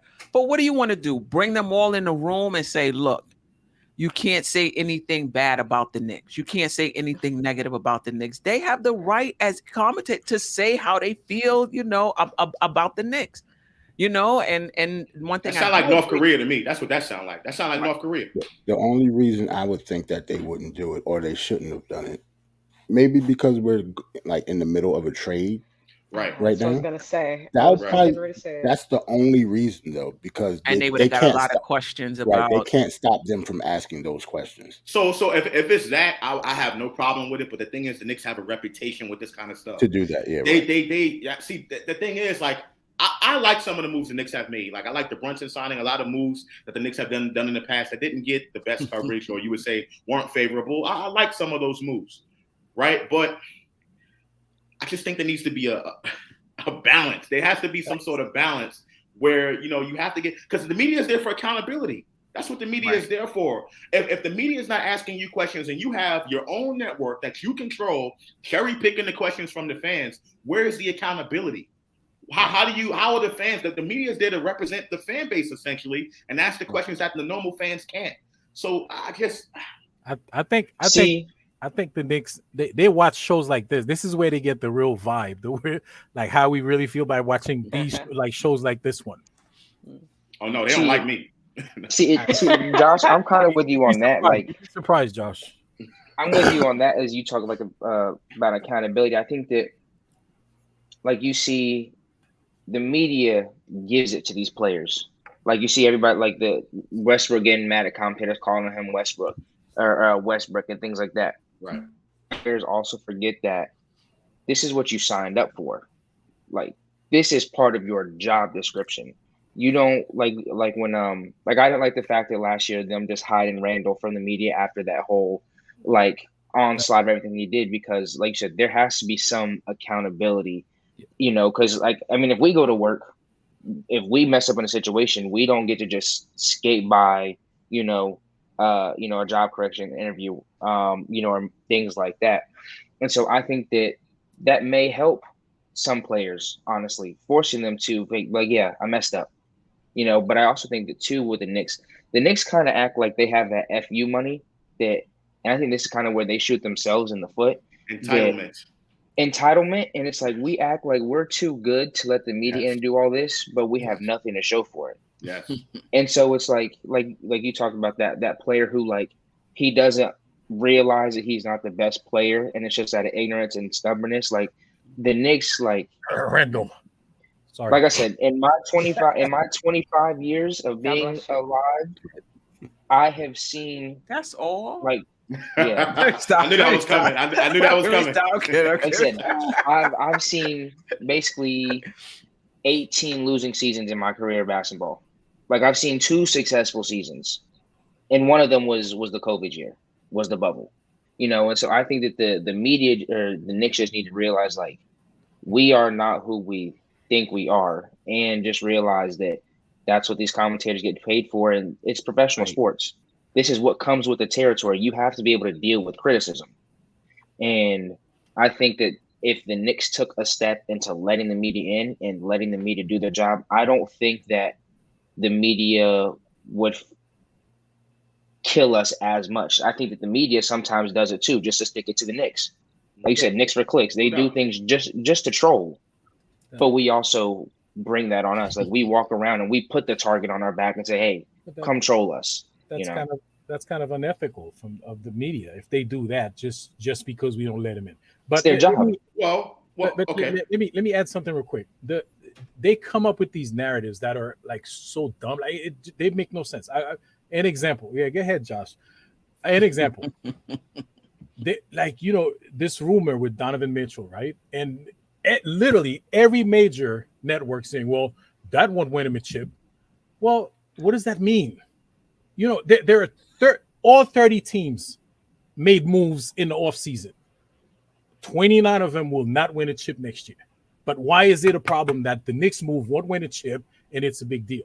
So we're just like all the other teams. Because you have go ahead, Jerome. I was about to say that's not really a media problem. Like fans do that too. Somebody did it in the chat the other day. No, but fans do that too. The media just get paid to do it. That's all. Media starts the narrative and then the fans run with it.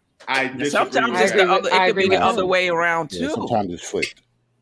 I disagree with that. I think there's a lot of basketball fans that actually watch basketball and know how horrendous this team has been for the last 20 years.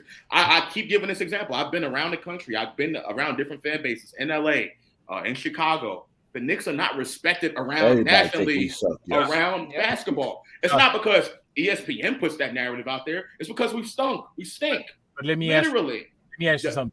What's the one move the Knicks can make right now that would win them a chip? Zero. Nothing. Zero. Exactly. Right. But it's like I would win him a chip. What does that mean? That doesn't mean anything. And then they're all saying it. I'm like, just think about it. But you understand that there's fans saying that too. That's the reason why they don't want to make the move, because a lot of Knicks fans think in the present and think of, well, if we do it like Isaiah, for example, Bubba. Oh, we get Donovan Mitchell. We're still not going to beat Boston and all these other teams. A lot of fans don't think about it that way. So the fans think some of this stuff. The media is not making this stuff up. When people say false narratives about the Knicks, that's not a false narrative. There's fans that legitimately feel that way. Me and Queen were arguing before. She was like, why does the media always look at the Knicks as this certain type of way? And then she's like, well, the Knicks are this type of team, a young team, that's this and that. Not everybody agrees with that. That's an opinion. The fans and some the media, some of these guys, Stephen A. Smith and all these guys, they have their opinion as well. They get paid to express their opinion. Now, it may all be negative about the Knicks, and you don't like the fact that they make fun of us at our expense, but it's the reality. And in order to get rid of that, you win. When the Knicks went to the 4th seed, the media coverage changed. It was all positive. Yay, sunshine and rainbows. When we lose, when we stink. But it's not that cut and dry, though. I get what you're saying. I agree. When the Knicks start winning consistently, the narrative will change. Reluctantly. But the narrative things can be true at the same time. That's what I'm saying. Both things can be true. Right. Where the Knicks stink and they need to get better for the narrative to change, and people are going overboard. Like, so the Knicks stink this much, but the narrative is up here. You know what I mean? I don't think the narrative is in line with, you know what I mean? I agree, but that's fine. Some of the stuff that I've heard. I was watching Law and Order the other day. They was trolling. That was an old episode, but they was trolling. I was like, oh my God. They was trolling. But a lot of that comes from the Knicks. Well, a lot of Knicks fans thinking that we're entitled and we deserve stuff that we necessarily have not earned yet. And the other part is that what was I about to say? The other part is the Knicks can't get the benefit of the doubt. Like, what have we done? That's it. They don't get the benefit of the doubt. Correct. Right. Like, this is a different regime, right? A new regime. Right. To me, I like what this regime is doing. This is probably the best start of a regime that I've seen ever since I've personally been alive myself, right? But you're talking about 20 years of history. You can't just let that go down the drain. A lot of Knicks fans want to forget about that, but to the media, and you know, in New York City, it's really hard to forget about that. And you got an owner who doesn't let the media in, who paints the media as the enemy. So I think all of those things combined into one step. I think you're correct. I think it's not as cut and dry. I think it's a little bit of both. The media definitely does go overboard. But to me, I just want to win. I think that can't, for me, doesn't. I think one of the good things about the current front office is I don't think they allow the media narrative to impact their decision making. Or the fans. Or the fans, for that matter. Yeah. You're right. Right. They just almost like in a bubble, they make their basketball decisions, and then, you know, people run with it. They do whatever they want with it, but they make the decision. So far, it hasn't been terrible with the decisions they've made. That's true. So far, say that last part again. Their decisions haven't been terrible so far. A couple of mistakes. Listen, that ain't saying a lot. That it hasn't been terrible. From where we were by comparison, it's not bad. Like, listen, Leon Rowe, he obviously made some mistakes last summer. He's cleaning him up this summer. I don't even think those are mistakes. This is not me completely bashing the Knicks front office. I like this Knicks front office, and I think what they did last offseason, not all of it, but some of it was completely necessary. You had a roster where you had 7 open roster spots. You gave contracts that you easily got rid of, and now you're in a position right now to sign a point guard, a better point guard than someone that was available last offseason. But what I would say, well, lottery was restricted. We had to buy out Kemba's walk. We could have got a point guard last year, unless maybe there was nobody there that they liked. So you signed Kemba Walker. Now we got to buy out Kemba Walker, trade him, attach assets to it to open up the cap space that we already had to sign a point guard. To me, I feel like when they had the money to do the job, they didn't do the job, and they had to now correct it by attaching, assets to it. Listen, if this Brunson Spider doesn't work out, and you had an opportunity to go young, and Dorman pops and Dane pops and whatever, and this doesn't work out, you could say that they've set the franchise back. We have to look and see how it plays out. Now, if the Brunson and Donovan Mitchell signing takes off, we don't have to hear any more about those draft picks and how they had to attach draft picks to Kemba Walker. And that's why I'm saying the setup is good, but you get paid for results. And for me, the jury is still out until I see this front office, the end game, basically. Agreed. Yeah. Yeah, I kind of agree with Josh when it comes to the non-mistakes that they made. Because I'm one of those people that think that Brunson was the play all along. So I think they was handcuffed who they could sign at point guard last year. Okay. Well, not saying they should have signed Kemba Walker though. To 2 years. Yeah, that's what I'm saying. I'm not saying that was correct, but all the other signings, like we had to sign players, just like Josh said. Like, and who would you sign? The only people that we didn't bring back was Alfred Payton and Bullock. We brought everybody else back. Queen, you mentioned that the Knicks had to get off of assets. Those second round picks, some of those picks probably wouldn't even made the league, most likely. But not just that, who they had to give up to get Dorman as well, to trade to Detroit. Oh, you mean that for okay? Yeah, I mean, I know you're a big Durant supporter, so I understand where you're coming from with that. And I think you're right. I think you're correct. But this was the right move. Signing Mitch, if they knew that they were going after Brunson and Spider, re-signing Mitch was the right move because Dorman is going to be too young for a team like that. Right. It just depends on that's the direction that they chose. That's all. They chose right, because they had an opportunity if they really wanted, which is why I never bought into the Knicks developing the young guys as the core of the team going forward. I always saw them as assets, that they were collecting assets, developing them, and that when the time was right, they would have the assets to move off of them and get a player. And in this case, it happens to be Donovan all Mitchell. For a reason. Like, we didn't draft Halliburton or trade for him. Like, we had two opportunities. I don't know if that was the case back then, though. You think that was 2 years ago? Yeah. Wow. What do you mean? Seemed like such a long time. I mean, like I thought that Jalen Brunson was the play all along, so that's why I don't think they drafted Halliburton or any point. They didn't draft a point guard. Period. 2 years. You think this plan was? Yeah. Wow. You I don't know about that. Leon Rose is that man's godfather. Okay, but I mean, you still could have drafted Halliburton, though. Nah, I think they always because Halliburton could play off guard too. Yeah. Yeah. Well, they still could have. RJ was playing the two at the time. Listen, I respect the front office, but I don't think they was that clever. Yeah. Right. Well, how about this? If Halliburton is so good, they didn't draft him or trade for him, so it has to be a reason for that.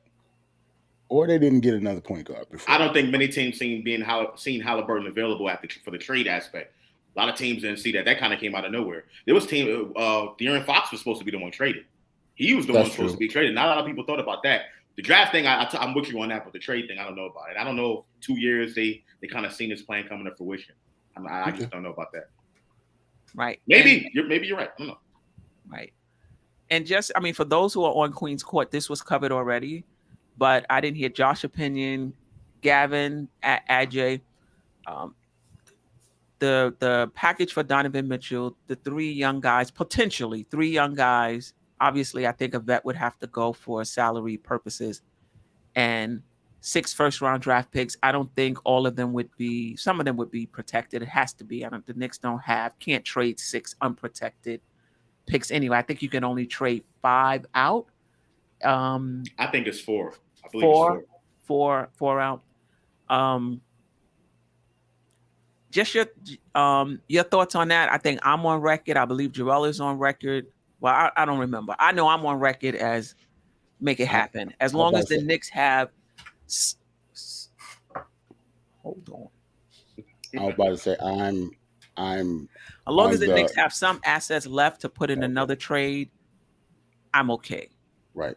I'm on the get Mitchell at all costs train. That's what I'm on. Which 3 players are we talking about? Name them. 3 players. I don't care. Doesn't Anybody matter to me. RJ. Because I don't think those players. Listen, how many minutes are left behind those guys? 12 to 16 minutes is left behind those guys.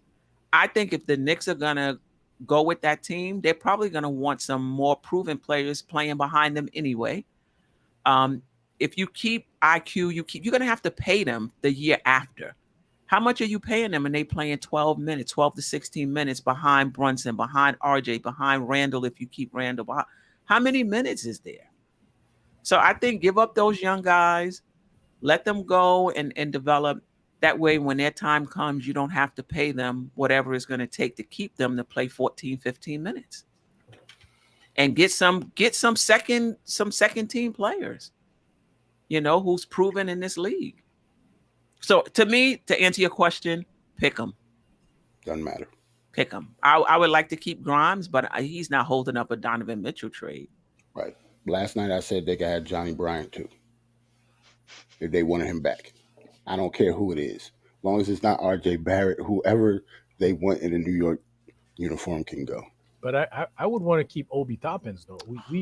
I just don't get it. I can't. Here's why. I'm not gonna ever get it. Structure of a basketball team.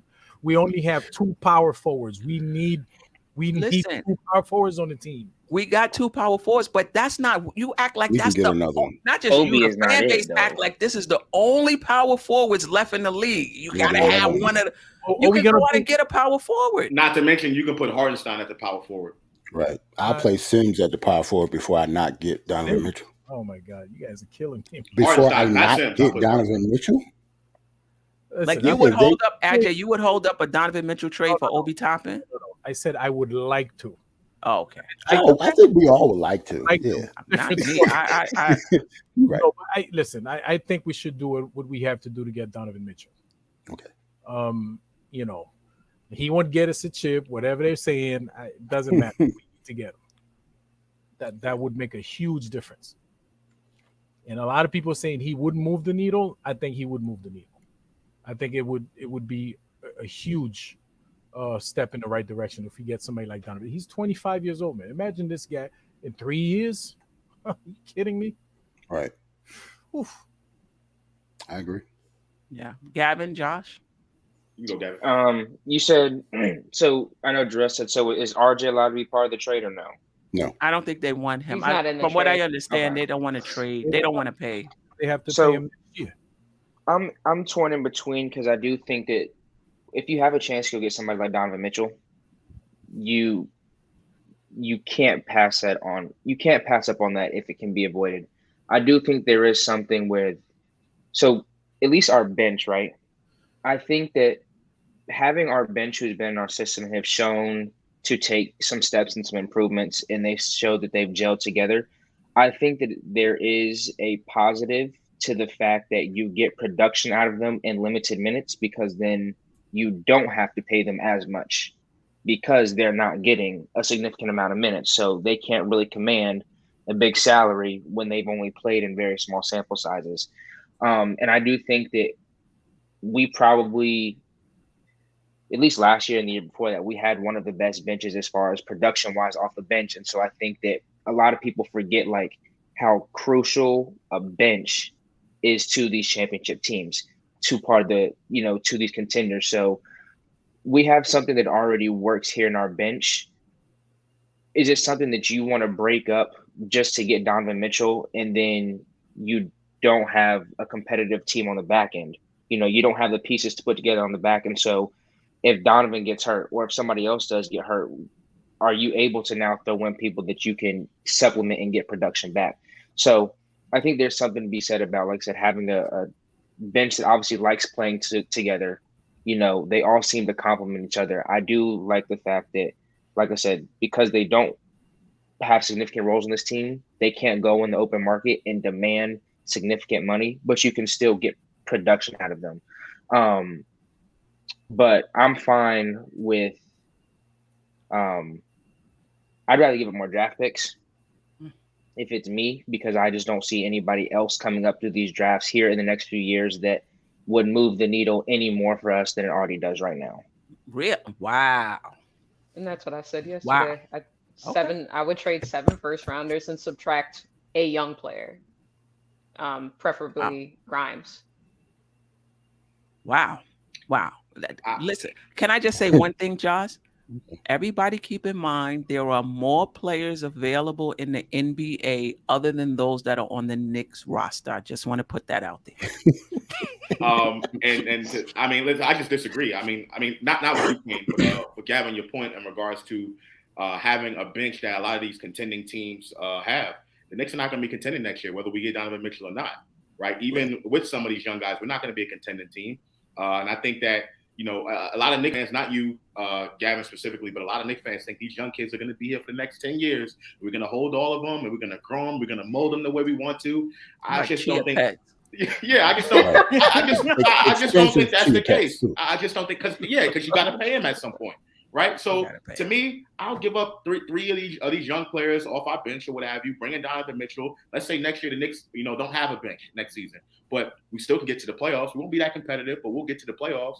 The year after that, you continue to build and you continue to add pieces, including bench players, right? I think that the bench, the revolving door, it could be a revolving door of a bench. Seldom do you see benches together for 5 years at a time.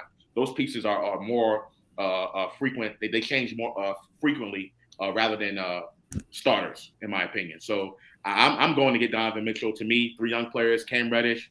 I like Quentin Grimes a lot. That's my guy. But if it costs him, then he got to go too. And then, See, but I think that because our starting 5 is still not star-studded, like I think that you have to have a very productive bench behind you. For next season, you're talking about? Even just going forward. I still think that in the NBA, you still have to have a productive bench behind you. You do. I agree. I just think you can get that bench. I don't think there's nothing preventing us from getting that bench in the future. Right. Maybe not next season, maybe not in the immediate, but the year after that, I think there's ways that you can add pieces. And then there's going to be some of these young guys, potentially some of the G League or what have you, that are going to come up and contribute meaningful minutes that no one would have expected to be a part of the team. I just think with bench players, it's easier to replace in teams that are building rather than in championship contenders. Now, if you're in contention mode and you lose a really key person off your bench, that can drain you. That can drain you right there. That can knock you out. But in the Knicks situation, we're moving up, building towards that direction. I would rather bring the star player to the starting lineup and then work the kinks out afterward. Kind of similar to what the Knicks did back when they got Carmelo Anthony. They kind of worked it out. Now they got knocked out in the second round, and the moves after that destroyed the team, trading away Shumpert and Novak for Toronto. Bargnani. Oh, Bargnani. Horrible. Oh, you give me chills thinking about it. It was one of the dumbest trades we've ever made. Ruined it. Like that completely shattered everything we had. Yes. Right. Can I ask for the question? triangle, right? You guys talking like we don't have stars. We have stars on our team, man. You guys don't think Julius Randle is a star? No. Oh. Wow. No. Wow. And I'm a Julius supporter. I think he can be, but 20 and 10 is not a star. Star is reserved for those people who have a winning track record and who have playoff runs. Yeah. Not just straight 20 and 10. Right. Okay. Nobody in the league would even look at Julius Randle as a star. No. Right. He had a good season. He's a very good player, talent-wise, but a star. We don't. That's why we're willing to give up what we, what we'll need to give up to get Donovan Mitchell, because we don't have a star. Now, do you guys think?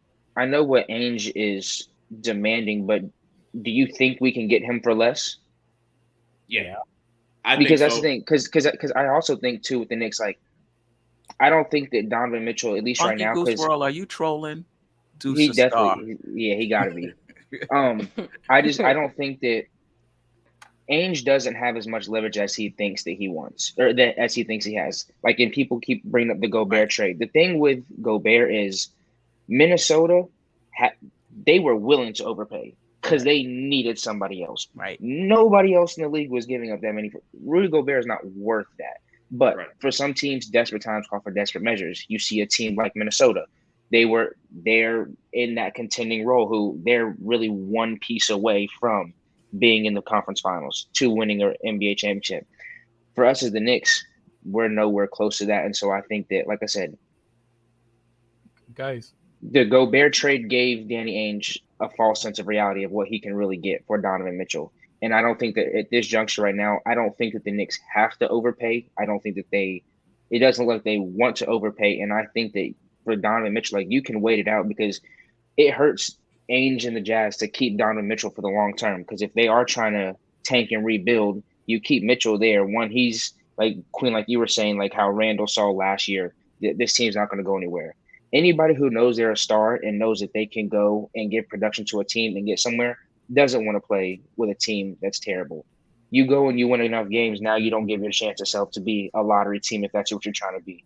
And so I think that you can probably hold off on Donovan a little bit, maybe into the trade deadline or into the season of the trade deadline, and get him for a little less without having to give up what looks like a bunch of picks plus 3 players off your bench.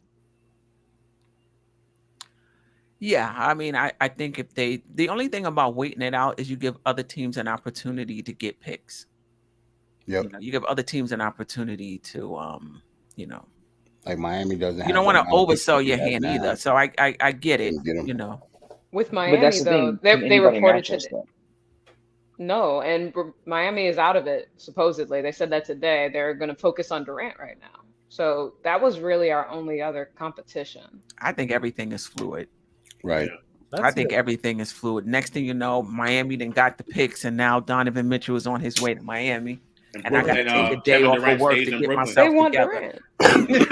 But Kevin Durant can just say, I want to stay in Brooklyn now for another season with Kyrie. So that can happen too. Not a lot of people are talking about that. But so I agree with the fact that, I mean, we definitely could wait. We don't have to overpay. But I think the thing that people are sleeping on, it could be a 3-team trade. Knicks can give up less assets if the third team comes involved, particularly a team that wants to dump salary, a la the Lakers. They want to get rid of Russell Westbrook's salary. I think that'll be a good team for the Knicks to add in as a third partner, so you don't have to give up as much. And there can be more assets going to the Jazz. So we'll give up less in that scenario as well. But I don't think that it'll be 3 young players. I don't think that it'll be. I think it's going to be the Fournier's contract to Randle. To me, it makes more sense to do Fournier because $18 million is a natural shooting guard spot. Now you're taking him out, you're plugging Donovan Mitchell in there, and then 2 young players plus 4 to 5 first round picks unprotected.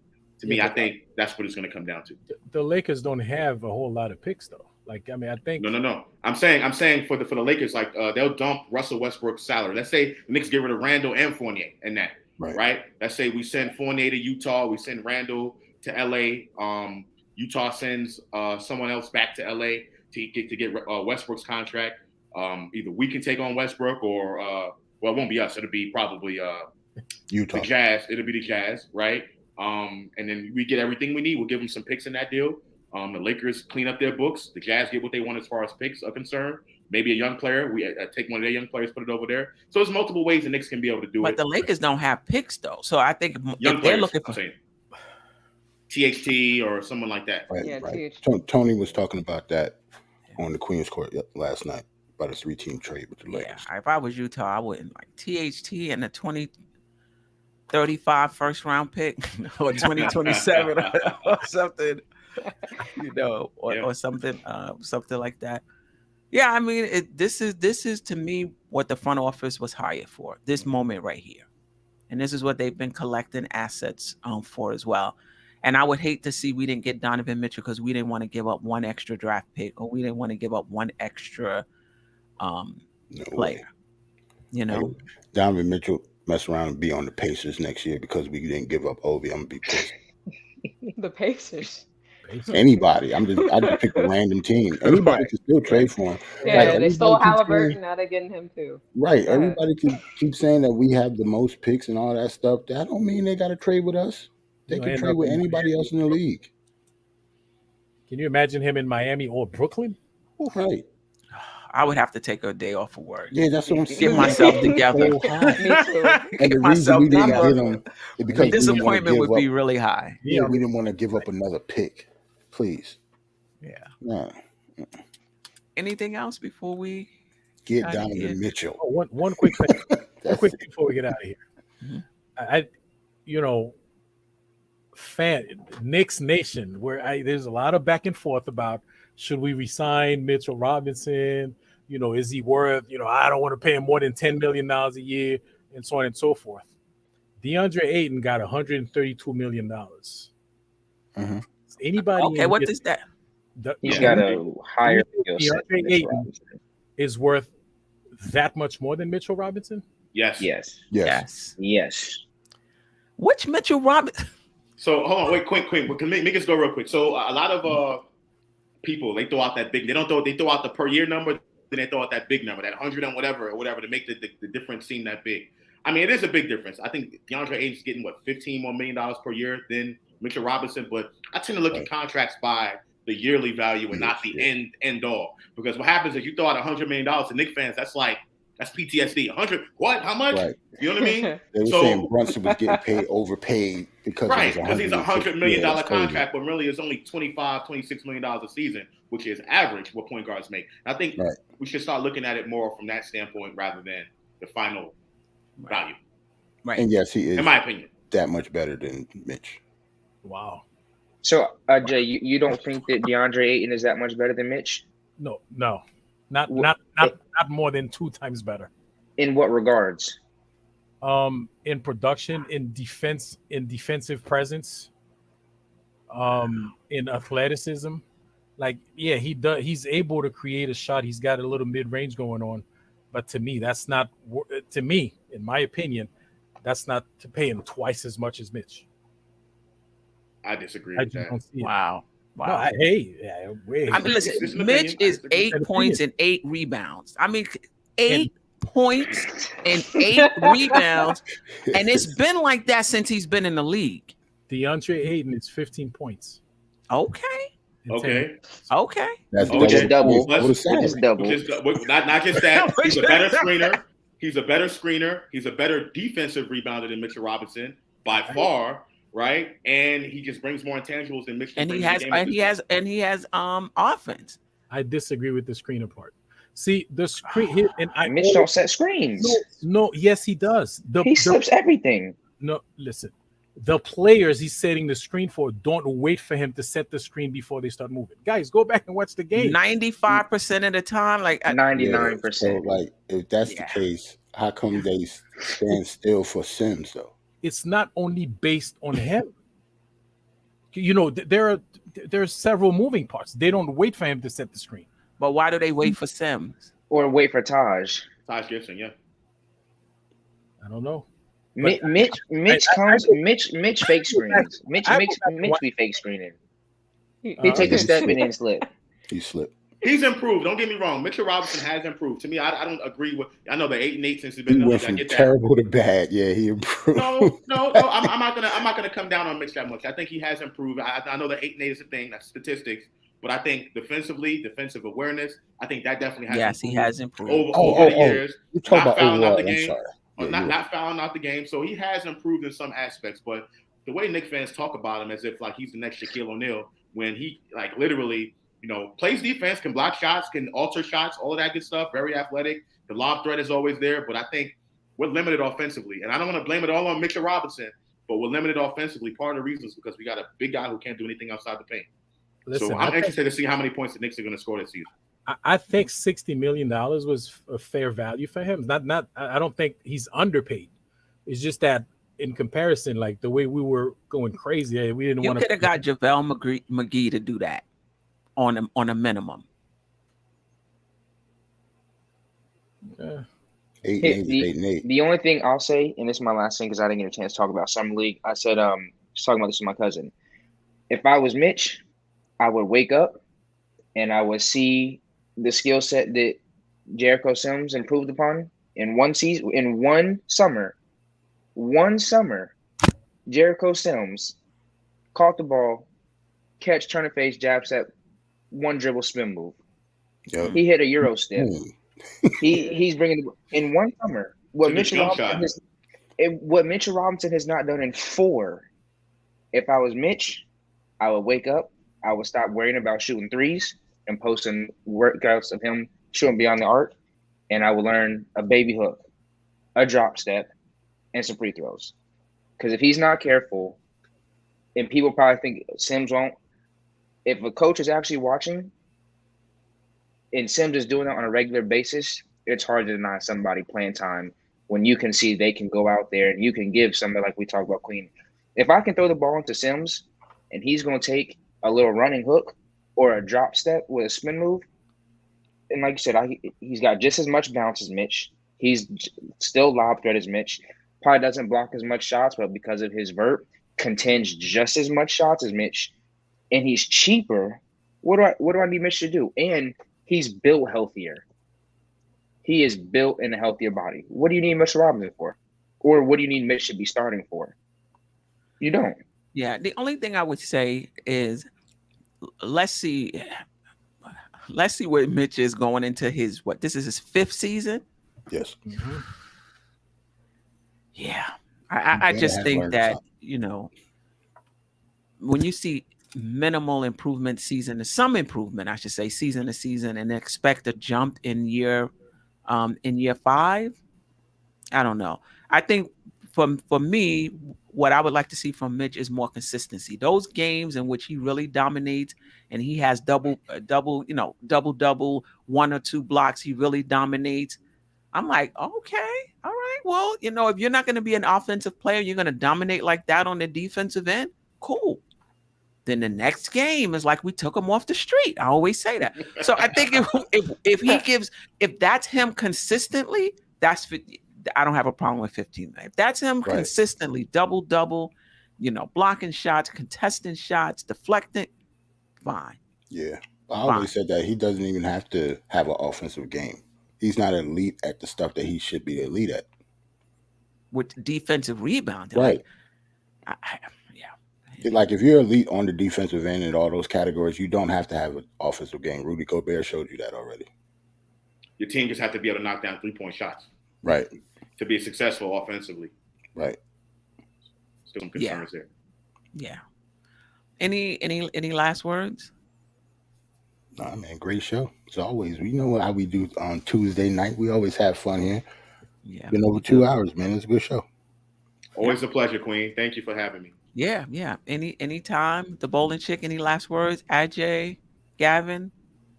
Just thanks Happy for to having be back. me. Yeah, thanks for having me. All right. Until next time.